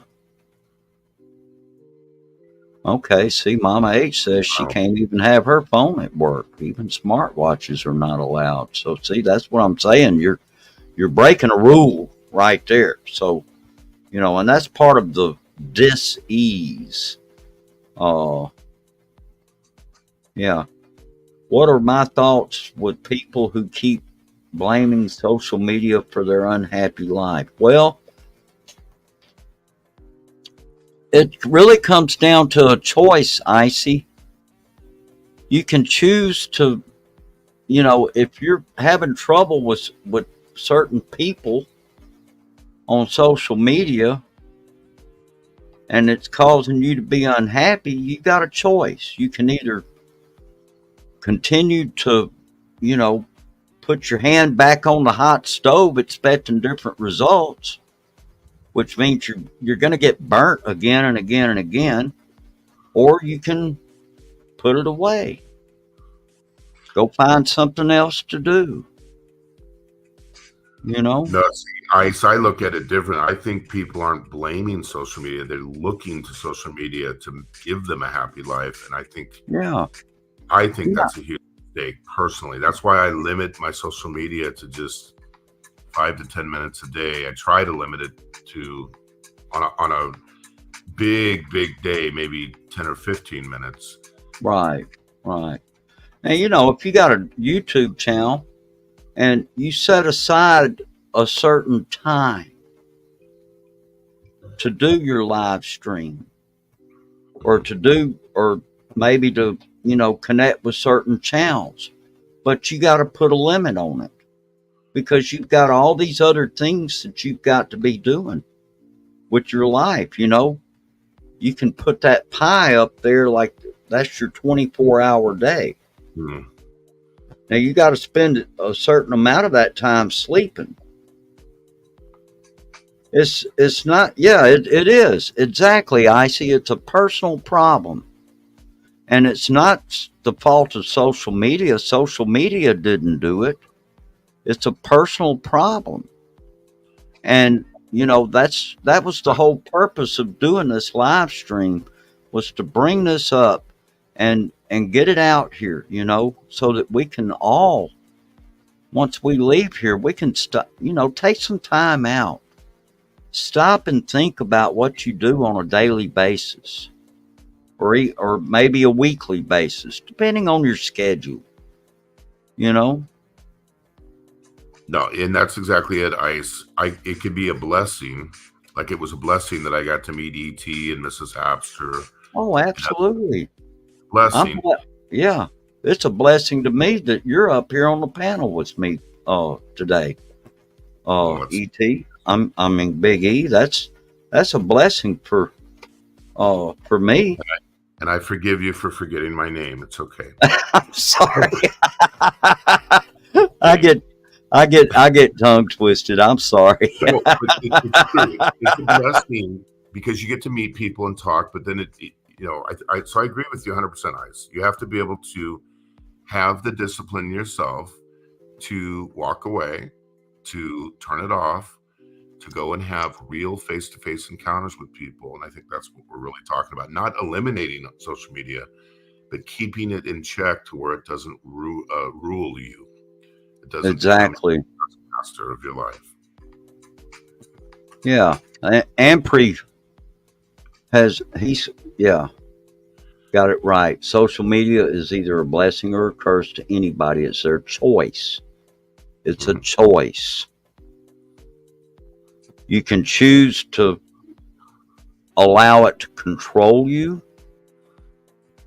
or you can choose to put the thing down and walk away and get out and smell the roses. You know, you've heard that saying before. Yeah, don't let your guard down. Exactly. You have to be careful. But if you, choose life. Yeah, wake up. Wake. That's from Wham! 1983. Yeah. Oh boy. Yeah, Mama H said something. Hold on. I really think some of these people so-called unhappy are just a bunch of attention seekers. Yes.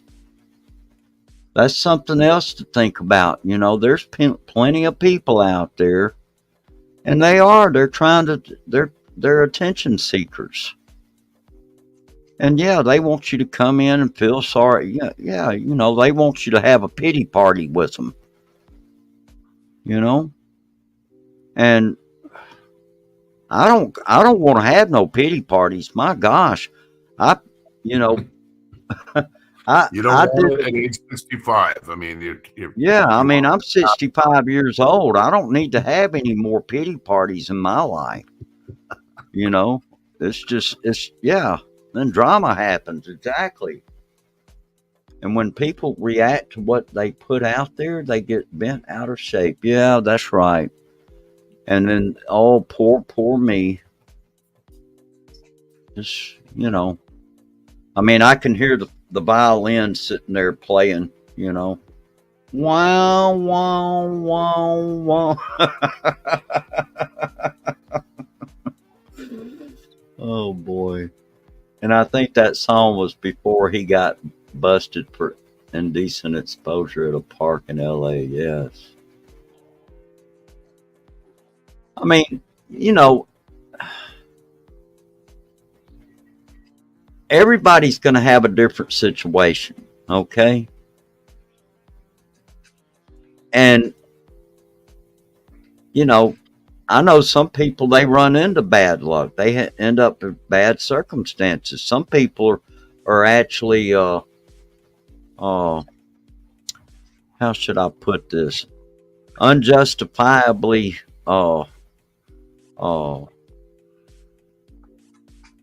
they have some kind of an unjustifiable wrong happen to them. And there may not be a good reason for it. You know, it might just be a misunderstanding of some kind. But, you know, I mean, I personally, this is how I feel about it. I'm not going to get on a live stream and get up here and have people start feeling sorry for me. That's just not my way. In fact, if I'm having a problem, you know, if there's something going on in my head, the last place I need to be is in social media. Well, you had a guy up here earlier in the beginning of the show that I believe has cancer. I won't mention who it is. And yet that person's never on crying for sympathy. And of course you have sympathy for him. Oh, yeah. But he's moving on with his life. He's not up there every day crying and whining, and he's actually taking whatever action needs to be taken to deal with the problem, you know? Exactly. Hey, MK, thanks for coming in. Where's MK? I don't see MK. There she is. You blocked me, MK. You know. MK TV show. Yeah. But some people love to have a self-pity party, and some people are willing to join. Good for them, but not my. Exactly. Exactly. Yeah. I don't care to join that kind of stuff. I mean, if I was to go on somebody's live stream and they're just up there, just poor me, and just saying everything they can think of to, or conjure up to make you feel sorry for them, you know. And Luke, according to Luke, I'm 650 years old. Yeah, I can just imagine you having a pity party stream, Mama H. That's funny. Okay, MK, you've been at the hilltop. Okay, a Jewy Elo. Okay, all right. 880 years. Methuselah. See, yeah, I know. Just I tell them don't pay. I tell everybody don't pay no attention to them too. They.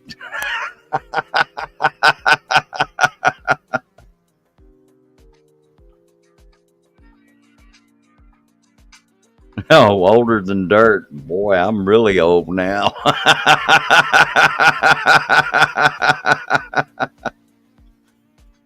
Yeah. Join Hapster's special event, Pity Party Time. That would actually be kind of fun if people got up and aired their grievances. The hour All right. of rage.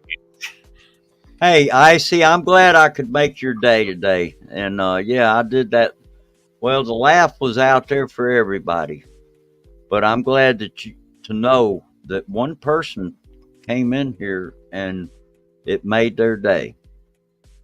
And that makes my evening complete too. Well, I think it made everybody's day. Oh, I hope so. Laughter affects all of us. Yeah. Retro? Have you ever met Retro? Retro. Yeah. Yeah. Anyway, he does a lot of live streams, and what he did, he recorded my laugh. That jerk. He recorded my laugh, and he was playing it on his live stream.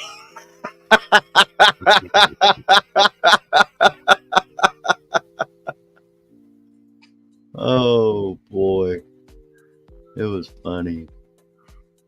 Icy says, I always love your laugh, Shooting Star. Miss, it's a vibe that makes you feel happy. That's good. What's a great team is when you and Mrs. Hapster do a show together. You guys have a great chemistry. Oh, yeah. Yeah. We were on there last night, actually, and Sean Tuber was with us. And, yeah, we talked for a while and then sang. Yeah. Okay, Icy, thank you for coming in. And I appreciate you being here. Yeah, I ought to charge him for that. I think I'm gonna tell him, look, let me get your I need to get Retro's address. His channel name is It's Me Retro. That's the name of his channel. And you really ought to go check him out. He's a funny guy. And I think he's trying to get his channel monetized, but to be honest with you, I think he just does it for fun. Because but he's just a real funny guy, and he's got a great sense of humor. And anyway, yeah, he recorded my laugh.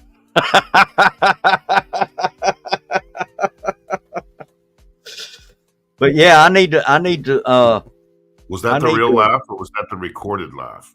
It was a recorded laugh of me. You just did right now. Huh?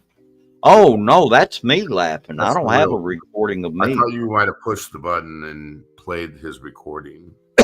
Oh, no, I didn't. I haven't made a recording of it or anything. Yeah. He's a funny guy, and he's got a great sense of humor. And Yeah, I need to do that. I need to probably record what he's got recorded of me and bring it over here. But Have it as a sound effect. yeah, uh-huh. Yeah. Oh yeah. Yeah. I have fun on Hapster's panel. And I have fun on a lot of panels, actually the ones that I go to that I'll get on the panel with. Uh, you know. And then people come on my panel too and have a great time. Shoot, MK and I, we've done some great live streams together. And you know, uh we've had a lot of laughs and sang songs and just, so there's, but I try to be a fun guy too. Yeah. Let's see. If you join in social media, never bring personal things here. Can make cause trouble or problem. Yes, exactly, Karen. You're right about that. Uh, it's best to leave your personal stuff. Uh, just leave it, leave it, leave it at home. You know. I mean, if you could put it in a can and seal the can up, and that stuff's going to be there when you get back. If I could put it that way, that's, you know, it's not something that you have to just, not everybody needs to know what's going on in your personal life. Like a clown funny. Well, have you ever gone to his live stream, JG? If you go to his live stream, you'd probably get a few laughs there, And I don't know, you may have to just be in the right frame of mind for it.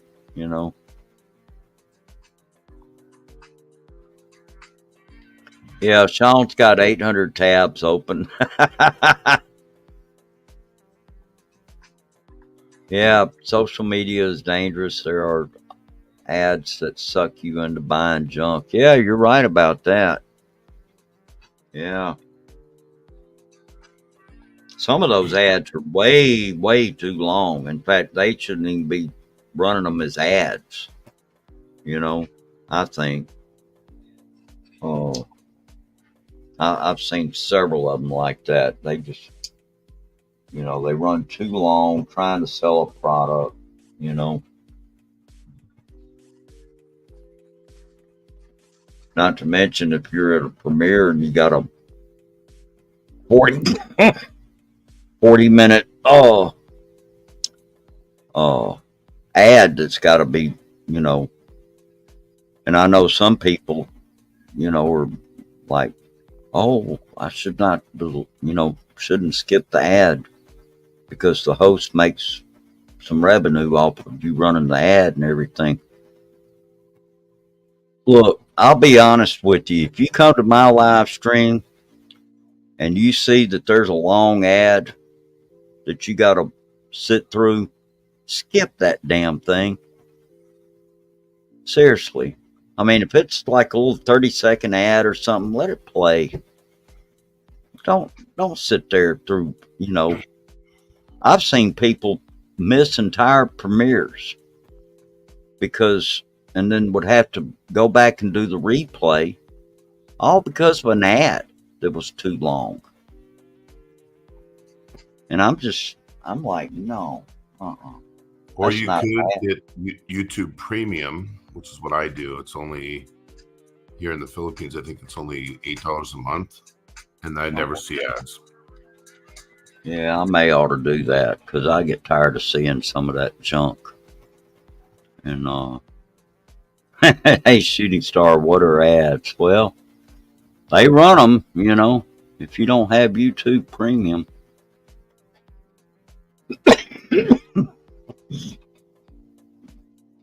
Anyway. Well, do you have anything that you would like to add to this, Big E? Well, I mean, I just would like, only thing is just like what you said on the comments of my post.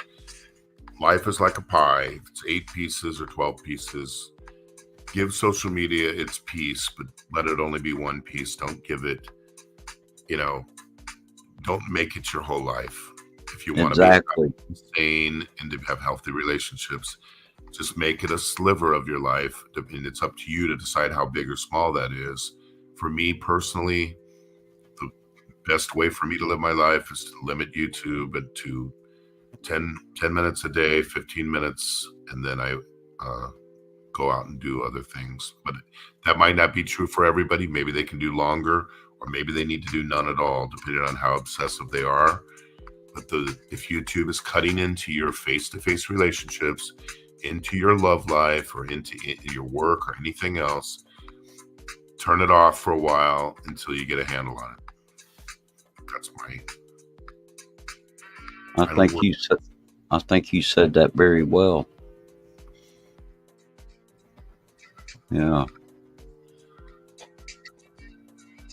A 2-minute video, and there was a 40-minute ad at the beginning. Oh my gosh. Wow. That's so crazy. Yeah, I may look into getting that. I mean, if it's only about $8 or $9 a month, I mean that's not bad. YouTube Premium's good because you get access to all of YouTube Music. You get uninterrupted play. You get no ads. You can minimize your phone and it still plays in the background. There's a lot of other benefits with it. I think it's worth it. Right. And, it really gets down to, what you really want out of life.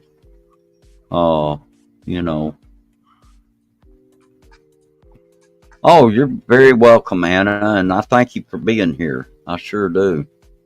Yeah, there's so much to life outside of social media, and yeah, a little bit of everything is good. Just don't give too much everything to one slice of a pie called social media. Yeah, exactly. Vitri, I ask you why you bring your personal relationship and social media now. Cause trouble blow. Yeah. I don't have any trouble in my personal life, Karen. Yeah, I don't either. I mean, my personal life is fine. That say that about me, but I don't have any issues in my personal life. See, JG, it's Premium's worth it. Yeah, I think so. I like to have it. I use my phone for work all the time, and if I play music or even a show in the background, I can have it, and it doesn't interrupt it. Mainly for music. Okay. Yeah, well, I see a lot of you. Okay, I'm gonna get that Premium then. Yeah. Okay. Sounds like it's a good investment. I didn't know if it was, because a lot of times they'll give you an offer, and they'll offer you like maybe a get your first 30 days free, and then or something like that. Well, I don't care. Thank you, Tim's channel. I appreciate you coming in. You have a good evening at work. Yeah, you stay blessed too. People like to gossip in social media, Karen, but I'm just telling you that most of the people who talk that in social media are just pathetic people. They got nothing better to do than to bash people. Yeah, probably ET is probably the poodle. Yeah, anything's possible. Anything's possible. That's something else that we have to be careful about as people. That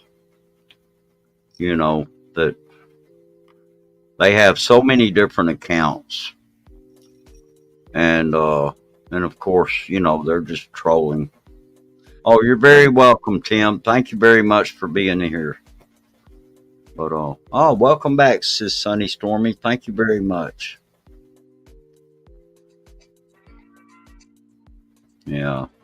But yeah, there's people out here that, they have several accounts, and they conjure up all kind of phony names. And then there's some, I've seen one person that he had different varieties of the same name, and that kind of stuff. Just it gets crazy. And then if they ever get blocked or anything,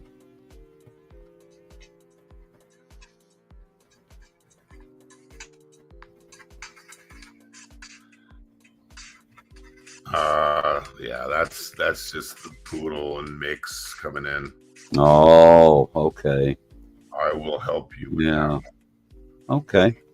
Please be that. my guest.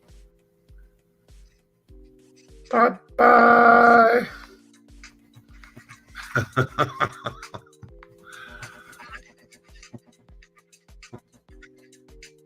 Yeah, that's just Miko and Princess Anne. Yeah,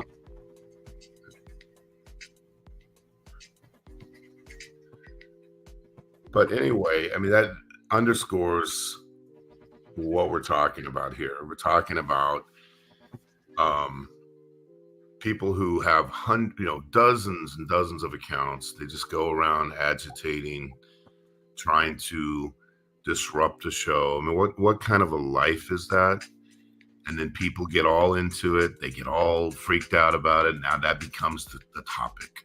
Now, hopefully, yeah, we'll ignore them. But the point is, it can lead to such a destructive pattern with so many people. So the best thing to do is to simply ignore them, not give them any oxygen, block them from your channel, and then go back to the topic. yeah, yeah. Yep, that's right.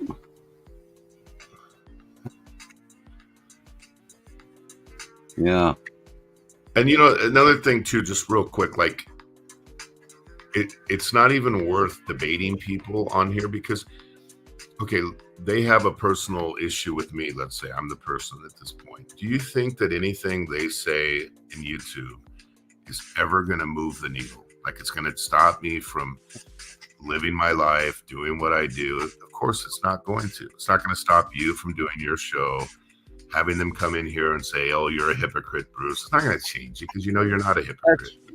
no, that's not going to change a thing. Hey, we got to check out the Rileys. Hello. Yeah, some people can't help themselves because they're obsessive and compulsive. They're very much OCD and Yeah. And they get their attention span gets focused on you know the wrong thing. Yep. And the one lady that was a part of that tandem right there is someone who's a flagrant abuser and somebody who is always trying to shake men down with money. Oh, yeah. Check out the Rileys is here. I got a chance to meet the Rileys a few times. Fantastic meeting them. Oh, okay. That's Mr. Riley back in Indiana, I believe Indiana. I'm not. It's either Indiana or Hawaii, but I think he's back in Indiana now. Oh, okay. Yeah, that's Mercy. Yeah. Is it Mercy? I agree. I think you're right, Mama H. I think it is a bunch of nutcases. Those two particularly belong in a mental hospital. They're both complete nut jobs. And they got what they wanted. At least they got some attention from us, and it's okay. Mm-hmm. They accomplished that part, but that's okay. They probably go back and they'll do 10 shows bashing. Yeah, they'll do their little powwow over there. Yeah. I know about that powwow, but it fits to the topic of social media, how destructive it can be. Those two people that were just in here are literally on YouTube 24 hours a day. They wake up in the middle of the night just to do and watch and monitor and document and threaten cases and all the other ridiculous things that they do just to get attention. Very destructive. See, okay.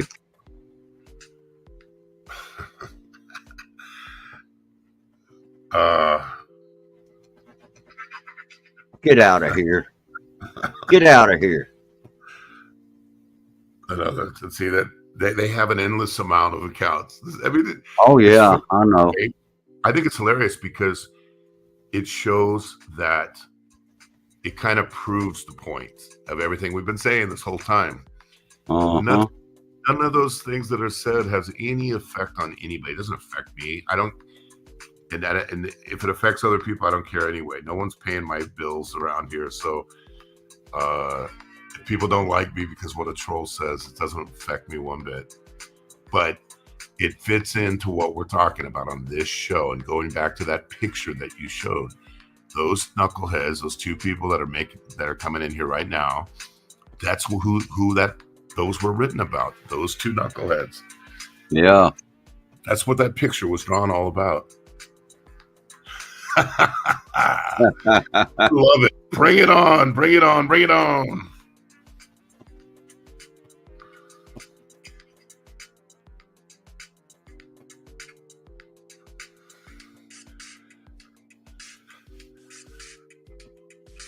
Social media destroyed my life. Super specifically. Did it? JG, I don't think so. Nah, I don't think so, because JG is now walking and working out. Doing better than ever. No, Mark King, we're not talking about you. We're talking about the trolls who've come in.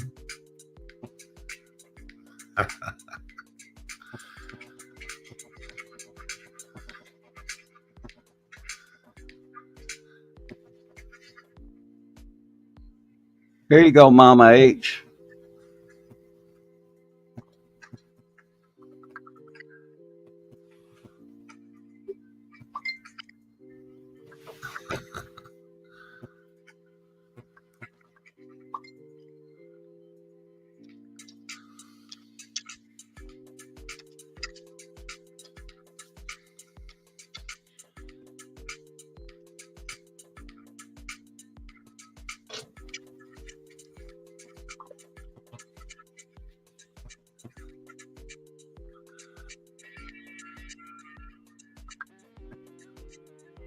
Yeah,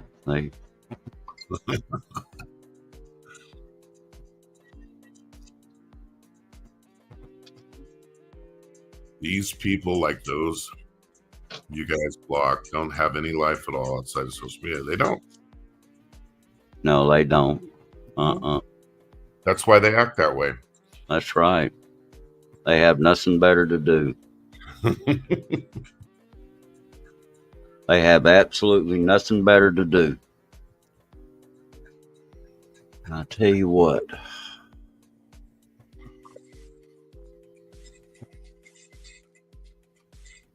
Let's see. I'm gonna.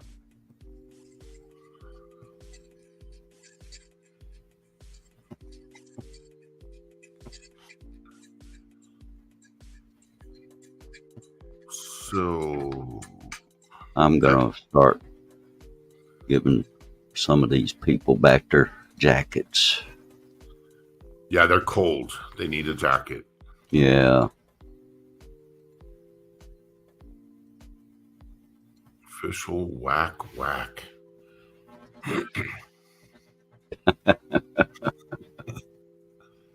Let's see. Oh yeah, pick up a book. Prior to social media, JG, I used to read 2 books a week, cover to cover. And then during the social media era, I only read 1 book. I cut that down. And Official whack whack. oh, JG, you got your wrench. Okay.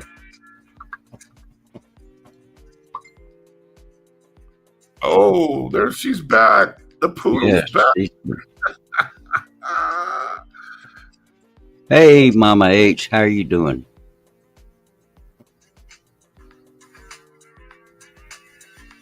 Hi there. Hey, how are you doing? This is the faceless stream. Oh, What's up? the cam Not girl. Not much. Not much. At it again. Big E. Why are What's you a up? cam show girl, Poodle? Go back to doing your job.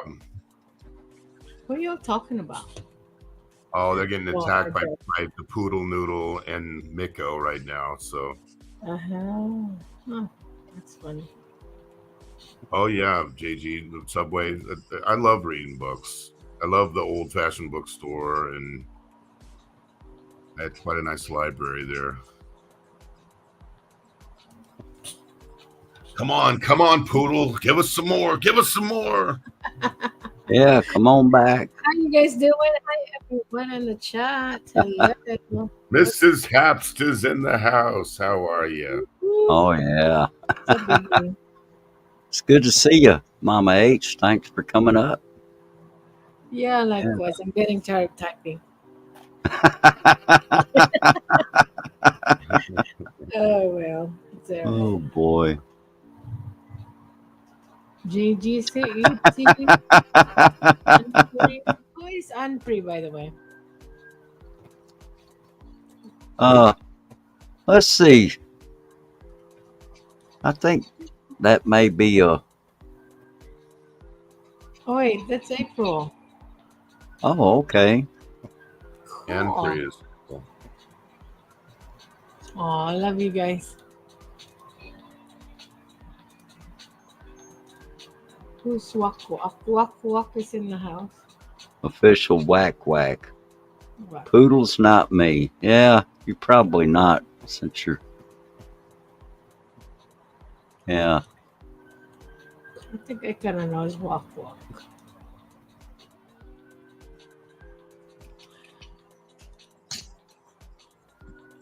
I wish I live in LA right now. I can go check out 75-foot sailboat for 10K. Wow. You live in it.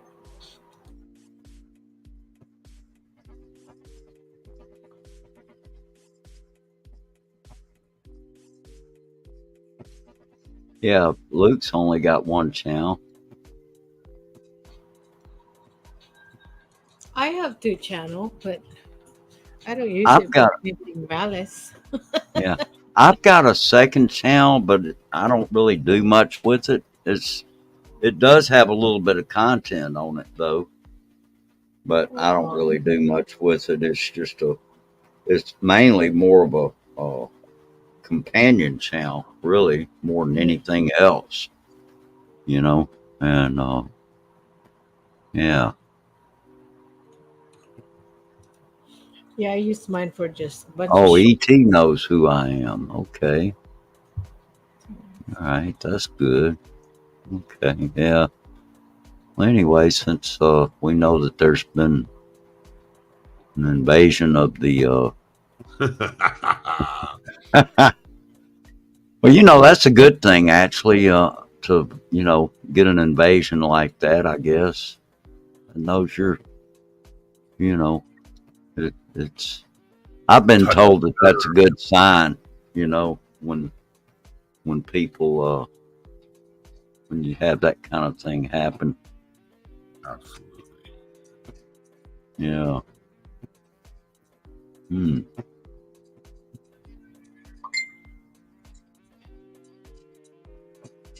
Yeah, you're right.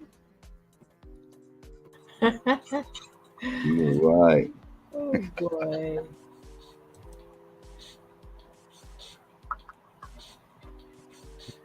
Mark that bonus at 8. Oh, you're very welcome, Ampri. Okay. Yeah. Hey, Richard, how you doing? What's up, Richard? Yeah. The raccoon is here. Is that his name, Richard? Yeah, Yeah. Richard. Uh-huh.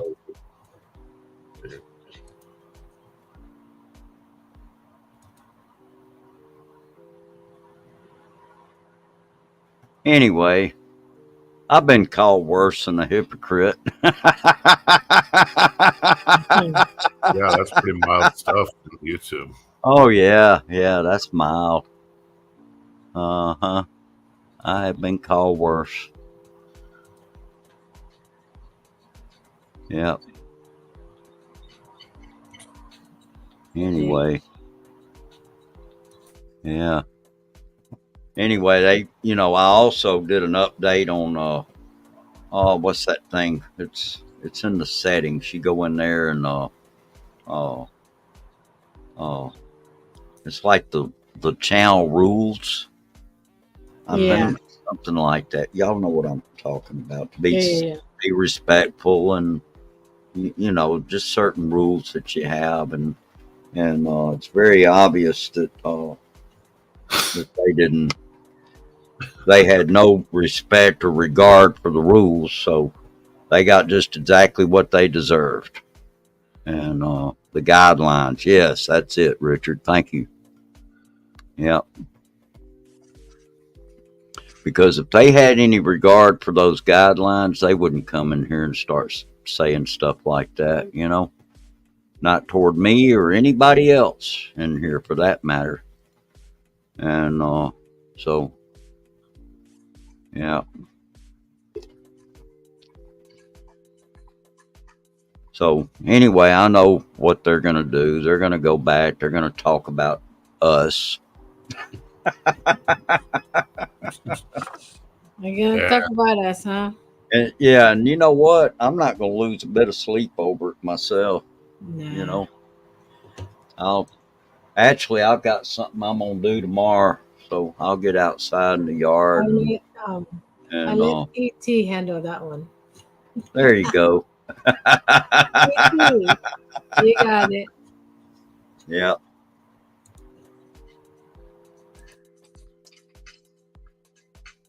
Absolutely.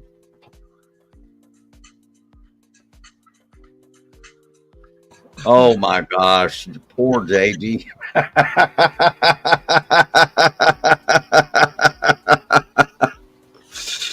People cussed you. Oh boy. Oh, you poor JD, you guys baby. used to Poor hide. thing, man. I tell you.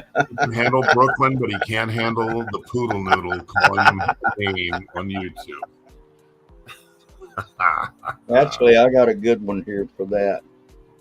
Let me find it. Here we go.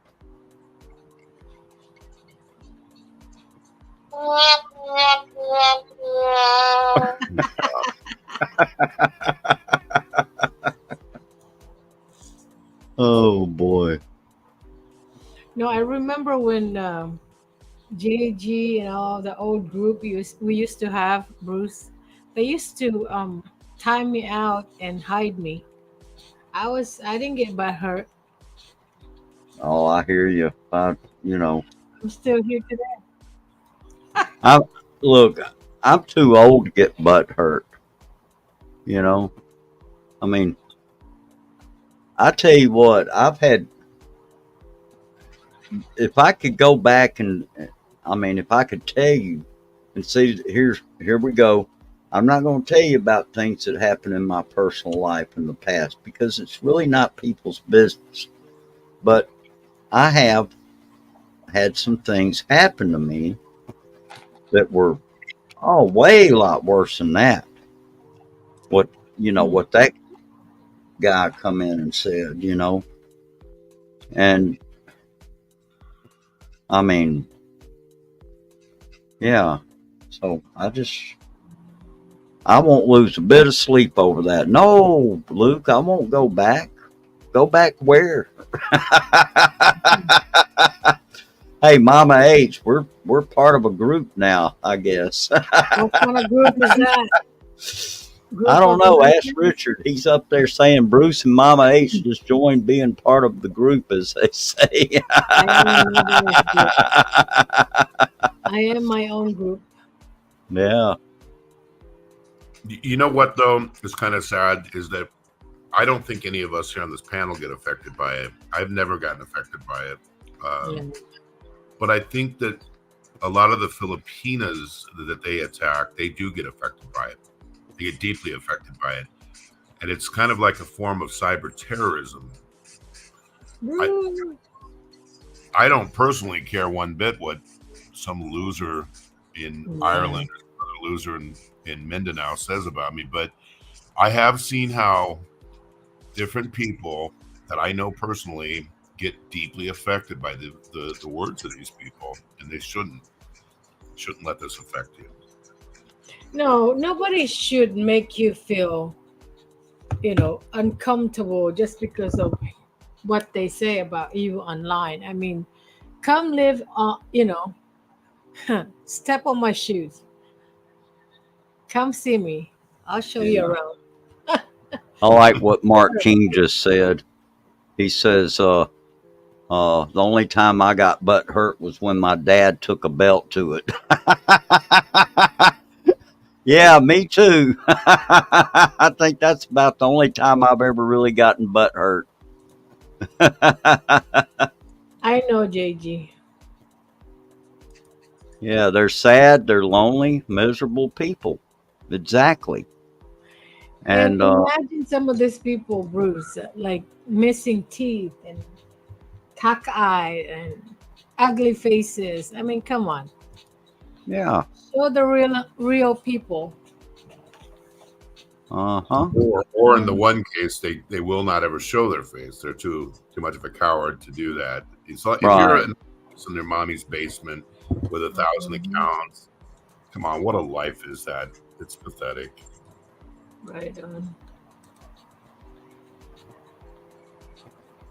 It I is. understand the person in Mindanao why she does it. She's emaciated, the way she looks. I can almost understand why she feels that life gave her a bad deck of cards. But some of these people are just so absolutely pathetic. Oh, I agree. It is. It's a shame. Mm-hmm.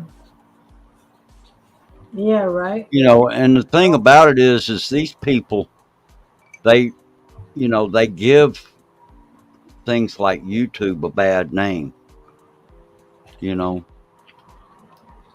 It's like they give things like YouTube a bad rap, and they are the cause of the problem, or part of the cause, Yes. She Yeah. said be kind to animals. Oh man. So anyway, it is what it is. So it's just, so we just, we roll with the punches. We move on, and yeah, tomorrow I'm gonna get out here in the yard, and I've got some stuff that I need to do outside. Now I'll tell you something I did see not long ago. Somebody was going around using the name Brett Glasso, and it was not Brett. They weren't being bad or anything. They just were using now, unless there's two Brett Glassos out there, but I don't think that was the case. I think this was somebody that was actually using some kind of a fake account.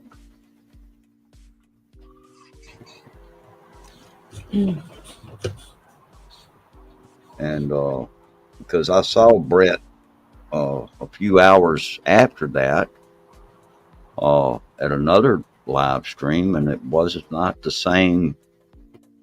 It didn't even come close to looking the same. So their little profile avatar thing that's there to the side, it wasn't even the same thing.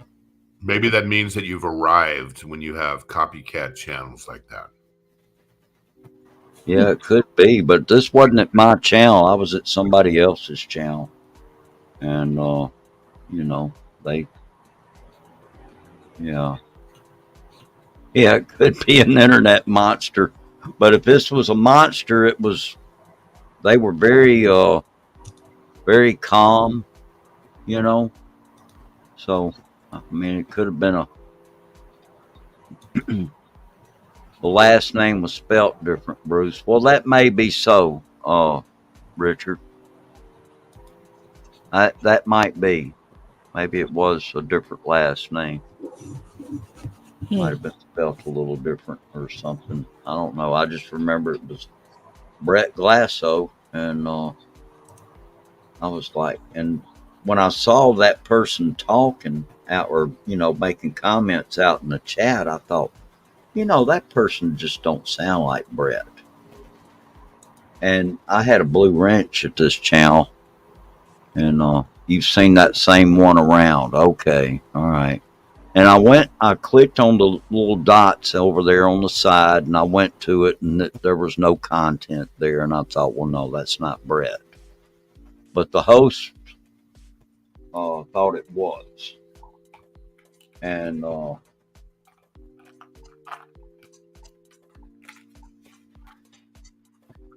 yeah, I know, Luke. He's not around as much as he used to be, but he's still around.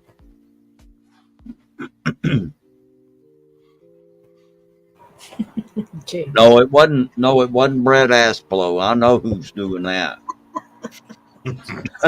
I know who's doing I that know one. doing that one too.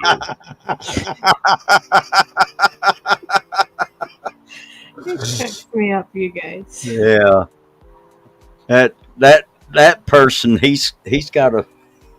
He's a funny guy. Is that jackass? Yeah. Jackass himself. Watch, he's gonna show up.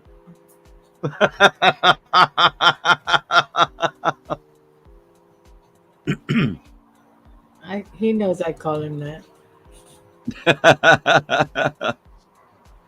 Anyway, it was just kind of funny. I was, but at the time, I mean, it was, it just seemed kind of strange. I just kind of laugh at it now because the person was totally harmless. Nothing, they didn't say or do anything that would have aroused any kind of anger or anything. That's good. Yeah. So, anyway, that was all good. Just, Lee, are you still stream? My gosh, you're still streaming over there, aren't you? Or is it over?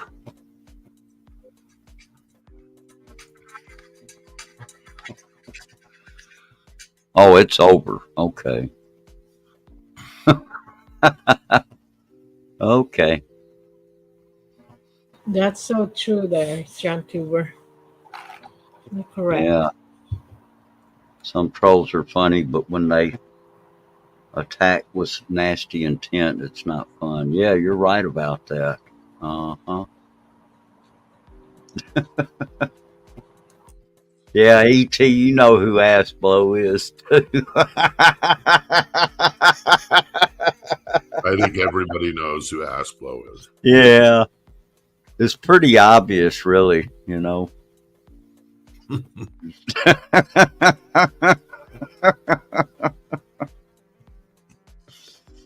Oh, boy.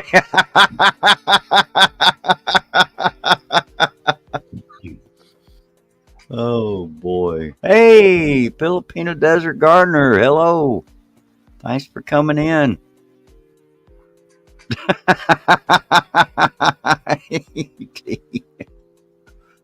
Oh, boy. How you doing, Mary Lou? Good to see you.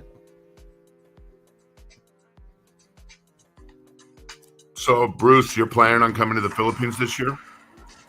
Yeah, I'm working on that one. Yeah. I'm not making any formal announcements here on YouTube, though. I mean, Have you been to Southeast Asia before? Huh? Have you ever been anywhere in Southeast Asia before? No, I've never even been outside the U.S. before.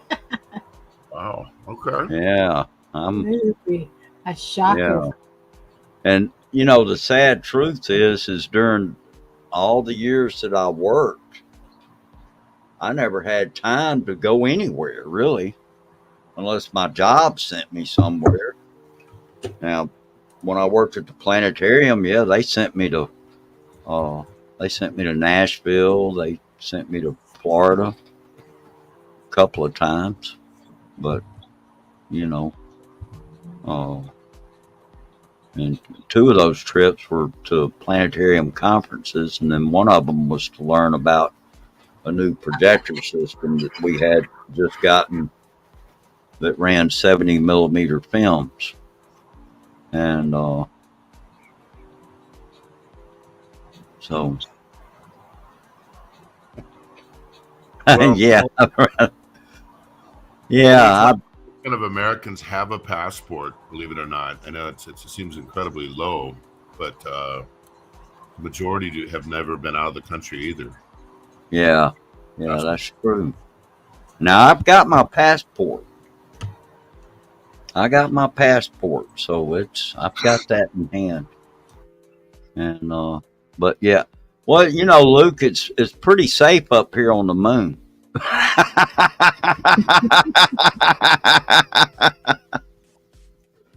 Of course, sometimes I like to just get out here and get engulfed in the stars.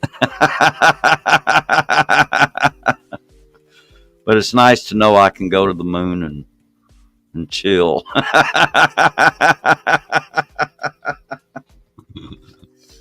Oh boy. Yeah. Ticket for going to the moon, huh? Oh yeah. I don't think he'll have culture shock, Mr. Riley. He lives in Mississippi. I live in Mississippi. When I went to Mississippi the first time, I had culture shock. I thought I needed a passport to get in. I went to Mississippi on the back roads. I remember going to Tupelo and to see Elvis's birthplace and a couple other sites. And that really is a culture shock from LA to Tupelo. Oh yeah. I'm sure it is. You couldn't get farther apart. Let's Well, I go. mean, Bruce. Look, all you got to do is just drive from here. You can drive up to the Mississippi Delta, and once you get up there, I mean, that's where you really see a lot of the poverty. You see a lot of it in Jackson too, but I don't know. Out here where I live, you don't see a whole lot of it, but I live in a kind of a nice area, really. Just it's not a high price area. It's just kind of nice, And but yeah, I'll have to admit the place that I live, the trailer, and I live in a mobile home, and it's a dump, Jeez. But yeah, actually, I like Texas. I had fun over there. I'd like to go back sometime. It's pretty nice, Was that your first time in Texas? Oh no, I went there. I've been there 3 times. Well, I've been there more than 3 times. The first time I went to Texas was oh gosh, I was a teenager. Mm-hmm. Yeah, and I went there and visited my sister and brother-in-law that lived there, and yeah, when I went there this last time, actually the last 2 times, well, last 3 times, it wasn't hot because it was the first time I went was January of 2023, and it was in January, so it was comfortable. When I went in March, I went again in March of this year, and then I went back again in April, and it wasn't that hot. No, it was a little warm a few days, but it was comfortable. But there again, it was the time of year that I went. Now I don't think I want to go back over there again. Not this year. It gets really hot. It gets very hot over there in the summer. I remember San Antonio. It's really hot. Oh yeah, yeah. I'm glad that I was there. Actually, when I made that video about the Alamo Hmm. and the one about El Micardo, or, both of those were done in January of 2023. Mm, Yeah, but so, it was a long time before I actually sat down and edited either one of those videos. But went ahead and did it, and glad I did. The the Alamo video that I did, it's turned out to be one of my more successful videos. It got a lot of views in a very short amount of time. You know,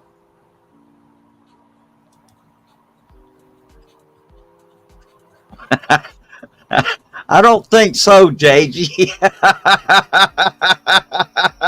you want you want to see me get my legs chomped off?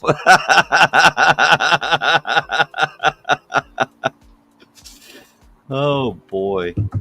No, I won't go back to Texas during the summer because it gets too hot over there. Well, just I mean, Jackson, Mississippi tomorrow. I just looked it up. It's supposed to be 95 degrees.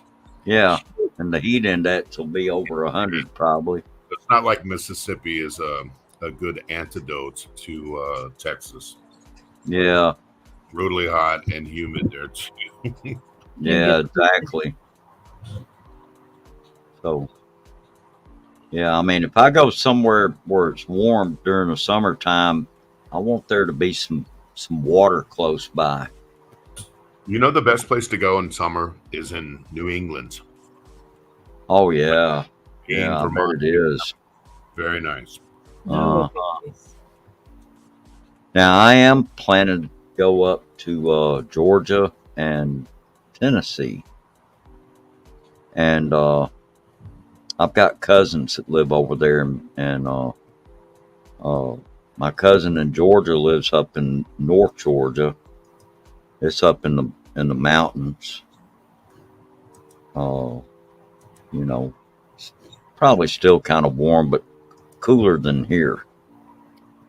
Because you're up at a higher altitude. And then the other cousin that lives in Tennessee lives at Oak Ridge, which is Oh wow, real. that place is nice. Yeah, it's real close to the Smokies. Yeah. Yeah, I'm hoping to do that in July. That's when they said would be the best time for me to come over there. So I hope I can make that trip. See what JJ said. Bruce, I heard that they have debt jail there in Mississippi. Crazy stuff. This woman spent 7 years there because she owed like $8,000.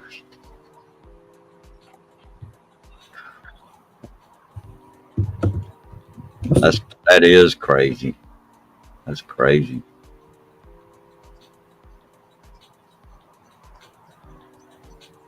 And I know I've been to the Smokies in the summertime, and it's really pretty pleasant once you get up in the Smokies. Asheville area is nice too. Asheville. Yeah, Asheville, North Carolina, and Mhm. I may drive over into North Carolina. I know somebody that lives over there, so I may try to drive over and see them. They have good beaches there in North Carolina too in the summer, Hmm. and South Carolina. Yeah, Cape Hatteras, the Outer Banks. The Outer Banks, Cape Hatteras, North Myrtle Beach. Yeah, those are nice. Yeah, Myrtle Beach. I'd love to go back up in those places. Hawaii is good for Bruce, says Luke. Hawaii is Yeah, I'm planning. That's another place I'm planning to go. Is go to Hawaii, and so Mama H, I may be knocking on your door one day. Oh boy. You don't scare me like what's his name? Janek used to say, I'm coming to Hawaii and I'm gonna just come sneak up on you. Yeah. If you say, you better not, Philip, or I'm going to get the pepper spray out. Uh-oh. I am pretty sure it's more than a pepper spray. Hmm. Well, you might need a full fire hydrant first, and then pepper spray. Yeah, Luke says he wants to come with me, and we'll just come over there and plan on eating.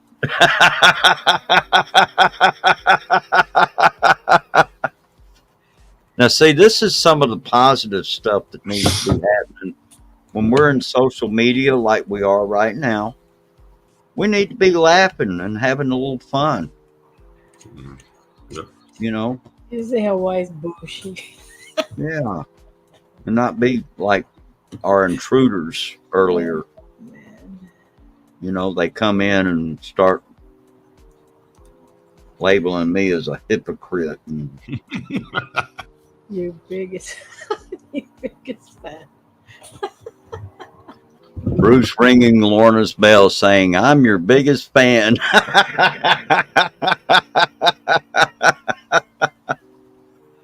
Oh, boy. Well, have you been to Hawaii? That's still part of the United States. I know you said you never left the United States. No, I've never been to Hawaii. You never left Mississippi. No, I've left Mississippi. I've traveled, of course, it's been years, but I've been to places like Colorado, New Mexico, uh, Missouri. Uh, I've been pretty much across the South. I don't think I've been to Oklahoma yet. Hey, Jack, how you doing? Good to see you. Well, Hawaii is totally worth it if you can, if you can afford it. It's very expensive there, but it's really, really worth it if you can get a good deal. Yeah, I would love to go. My daughter went. Her and a friend of hers, they went last year.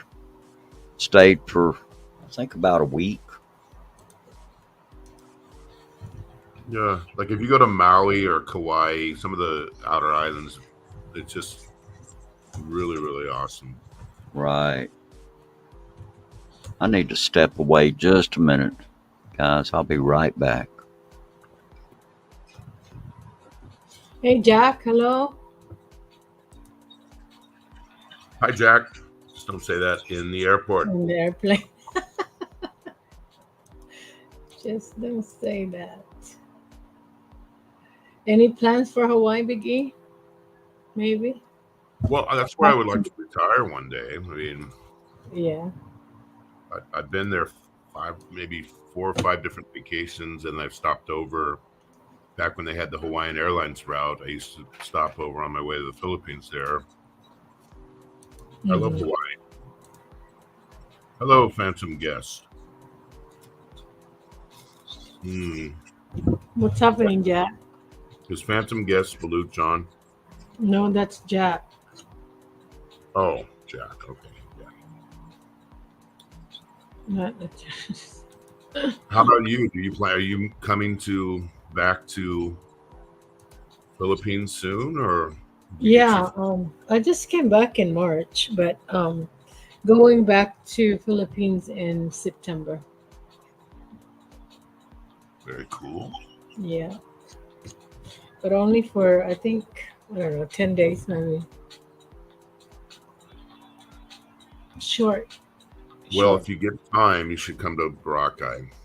I or really go- want to do that, but I really do. But I have so much ties to just being around with the families back home, so it's kind of hard for me to just get on another plane and go to another island. But definitely will because that's where we that's where we're going for retirement. So we'll see. We will see.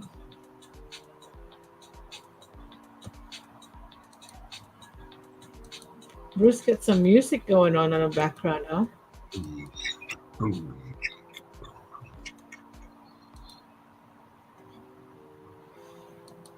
We'll see. But how does your husband like it? He came here last time. Oh, he likes it. I mean, Does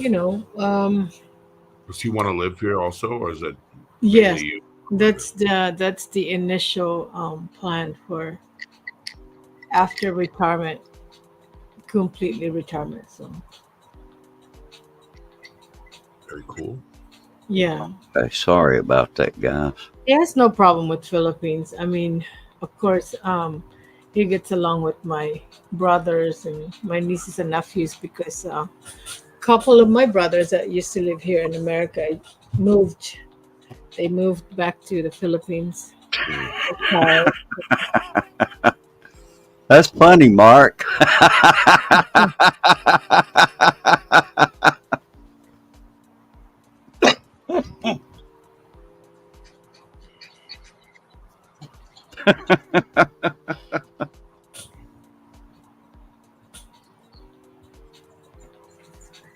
One thing that I try to do when I see my attitude suffering, I just try to leave for a while mm, because the Philippines will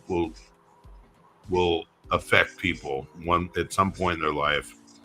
It will affect their attitude, and that's when you should go, mhm, let it get renewed, and then come back so you don't have a lot of negative energy about it. mhm. And stuff here will drive anybody crazy. I mean, the inefficiency, the out of stock, all that type of stuff. So you just have to Right, sort of schedule breaks. That's what I try right. to do. I think the longest we've been to in the Philippines has been like 3 weeks, maybe. That's the longest. But we do go back often, so.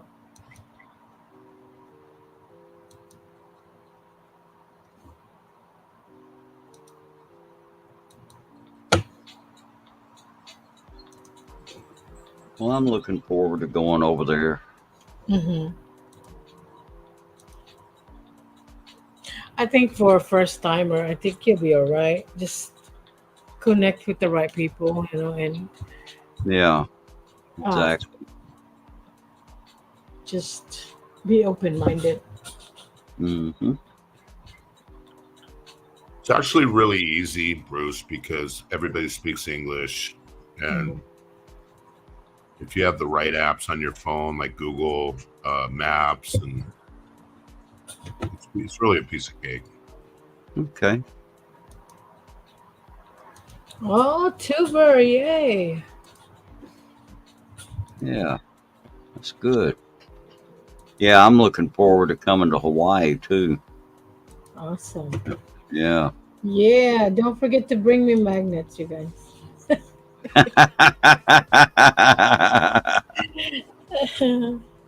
Magnets or Starbucks cups. I collect them. You know Uh, what you should do, Bruce, if you want my opinion. You're coming from Mississippi. Uh, mm, you should go to Hawaii and stay there for as many days as you can, instead of trying to go directly to the Philippines, because that's from Mississippi. That's that's probably what I told him. 30, 35 hours of trip time. That's really brutal. If you make it to Honolulu, you're only, what is it, 8 hours 10 or hours. 9 hours? 10. 10. And Oh, that's It's a not bad. direct flight, depending on which airline you want to take. If you take United, it will take you to Guam first, then Philippines. So your trip will be split. And if you take Delta, it takes you to Narita or Haneda, and that's only 8 hours, and then another four for Philippines, or excuse me, three. So yeah, Oh, it's not okay. bad. I suppose doing from I told you this before, Bruce. Like coming from the Midwest, I've done it before from Oklahoma or South Carolina. That's a long flight. Oh, okay. Yeah, Yeah. very long flight. Yeah, well, I already. LA in anyway, or San Francisco, and then or Chicago, and then you have to take a 15 or 16 hour flight. It just becomes Mm-hmm. really hard on. I don't do them anymore. I try to never fly more than, unless I'm going to the States, I try to never do more than 8 or 9 hours straight.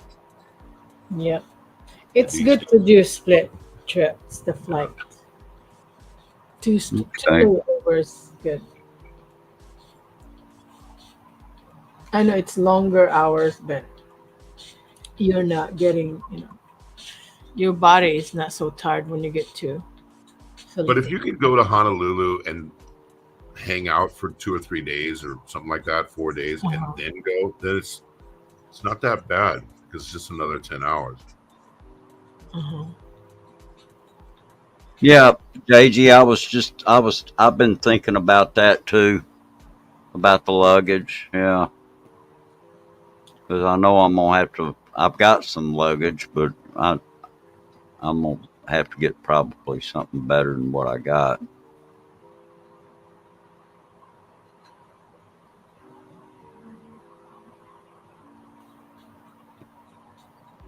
What kind of luggage do you have, JG?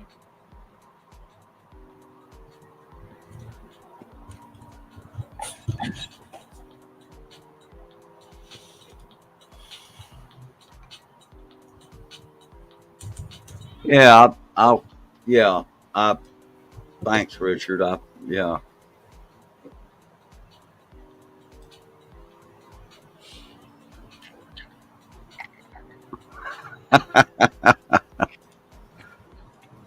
I don't know, MK. I don't think I'm gonna tell you. Oh boy.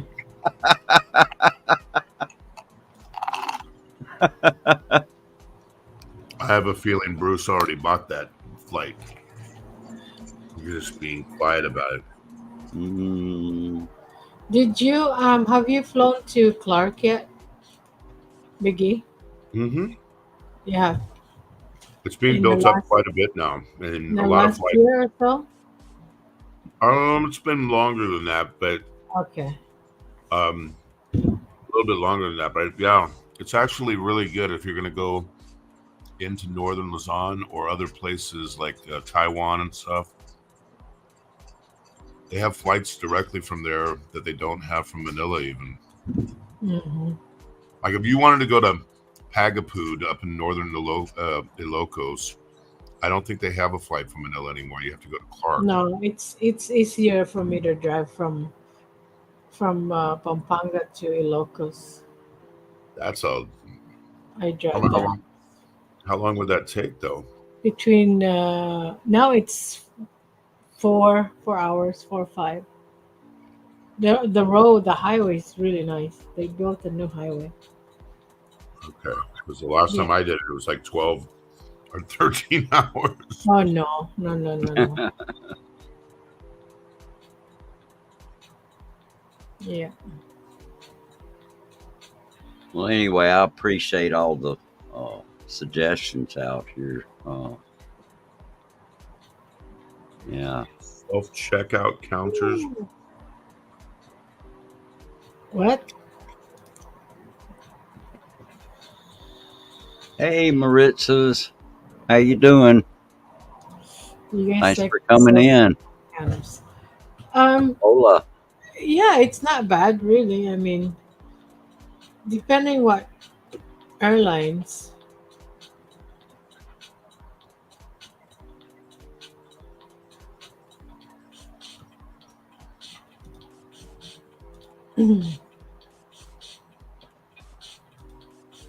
I pay, yeah, off the top of self checkout on airline. I try to use that as much as I possibly can. What I try to do now when I go is I try to carry on only, and you have your boarding pass. You go directly to the gate.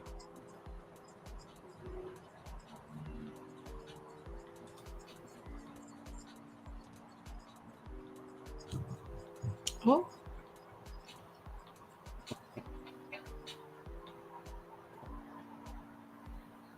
Off topic. Self checkouts. Well, I worked at a self checkout.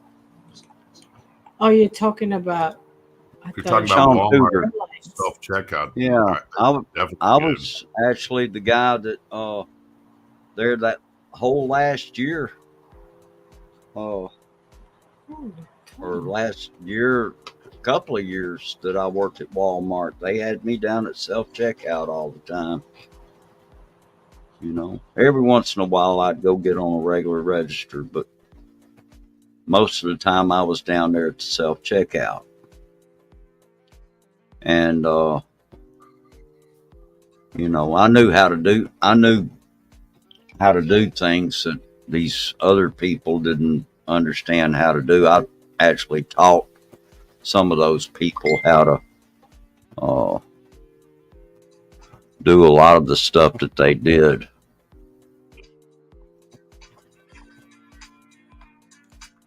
Mark King, if you haven't been to Vietnam since 2000, I'd highly recommend it. Because even in the past 10 years, I can't believe all the changes that have happened there. I'm bringing my whole family there for 3 months and a couple, oh, maybe a month from now.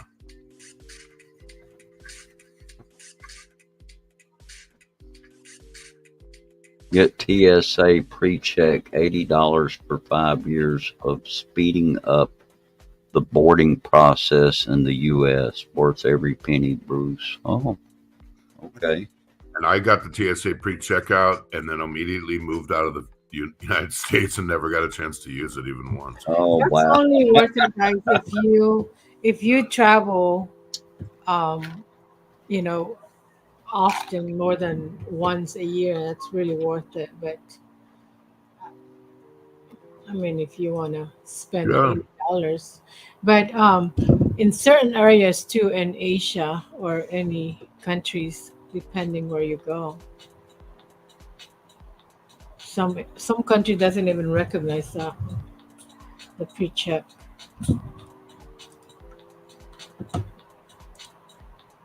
Okay.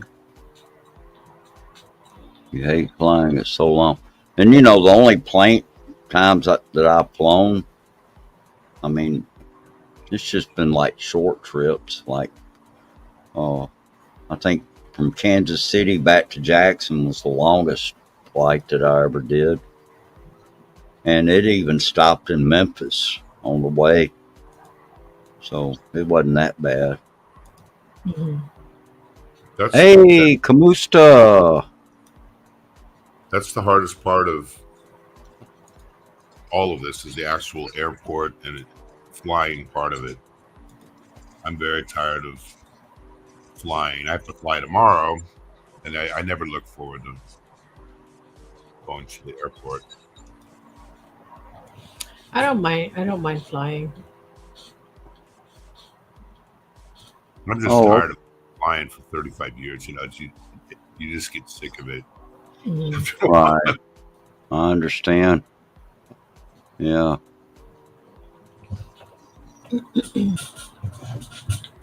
Okay, sis, Sunny Stormy. Thank you. Yeah.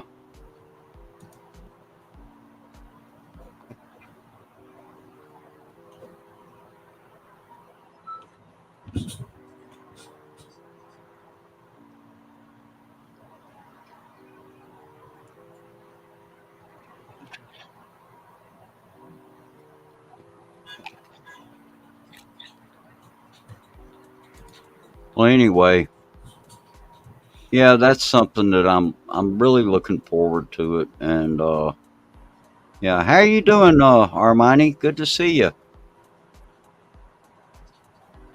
Luke said the last time he flew, it took 36 hours to get over there. Yeah, that's a long time. That is a long time. Yeah, I wondered, like, you know, flying from like somewhere where he lives, uh, where all what all you know, like stops that he would have to make. And Depending on the airlines he takes. yeah, I mean, it's probably different than the ones we have here. From if you can actually take the flight from Brussels there, it's under 14 Yeah. hours. So Uh huh. Kind of like Yeah. take it from the mainland U.S. It's not that long. Thank you, Brett. Yeah, he'd have to make at least 2 stops, probably either in England or France, and then Dubai or Doha, and then jump from there over to the Philippines. Right. Yeah, the stops are crazy, and I remember that when we flew to Jacksonville from here on a trip that the planetarium sent us on. We were actually going to St. Augustine, but the flight went to Jacksonville, and then they drove up from St. Augustine to pick us up and bring us down to St. Augustine. And anyway, we had to stop in Atlanta. And boy, you talk about, now that was crazy. That was crazy. Hey, look, did you fly out of Schiphol Airport?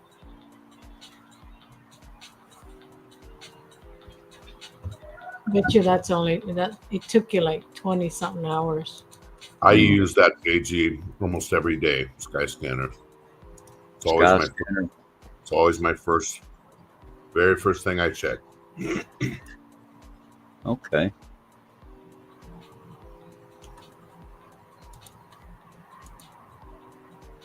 All right. Well, that's good to, get all this kind of information. And I certainly appreciate that. Yeah. From the Brussels airport, where did you go from Brussels? Probably flew into Manila.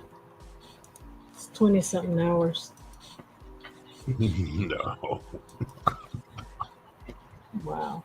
they don't have flights from Brussels. Well, he probably flew from Brussels to, he went to Dubai. Yeah, Dubai, Doha are the 2 main hubs, and then you wait hours, and then you jump to another. Okay. That's why you have over 30 something hours. Wow. That's a long Then he time. might not have been in Manila. I don't know where his final destination. He might have had to. It's in jump on Manila. Is it Manila? Mm-hmm. He's going to be my neighbor.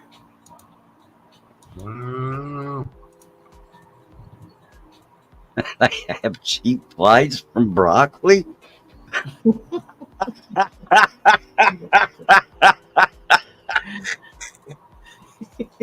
Oh my gosh. Oh boy. Anyway. Yeah. Well, I need to hop out. yeah, and I think we're going to end this thing here in just a minute anyway. We've been going for nearly 3.5 hours. So I do thank you, Big E and Mama H, Sure. for coming up. And all you people out in the chat, I've enjoyed having all of you here, and I thank all of you for being here. And hope to see all of you come back again sometime soon. Good night, And, guys. Yeah, we'll Take try to do up a karaoke stream, I think, next time. Yeah. And but this has been good. This has been a good topic. If if you can think of anything that we can do to, as a good topic, or to expand more on the topic that we took up tonight, or today, just let me know. And yeah, I'll be glad to revisit that. Good to let's see see. everyone. Yeah, Brett says when he goes to Ireland and Scotland in August, they fly into Heathrow and then to Dublin. We go to Scotland. We are taking a ferry from Ireland to Scotland. Oh, okay. That Take does care, sound like a guys. fun trip. Oh, you wanted to sing tonight? She's kidding. She's probably in bed. Mercy. Making Oh, tea. Pity, Mercy, mercy me. Let's go, JG. All right. Well, anyway, Good night, everyone. y'all take See good you. care of yourselves. All right. And again, I enjoyed it, and it's been a real pleasure. And so anyway, y'all take good care of yourselves, and we're gonna do the countdown here. And Good to see you, Biggie. See you guys yeah. later. Bye, Bruce. Good night. All right. Good Talking to night. you both, everybody. Bye. All right. Bye, Take everyone. care, everybody. And bye bye.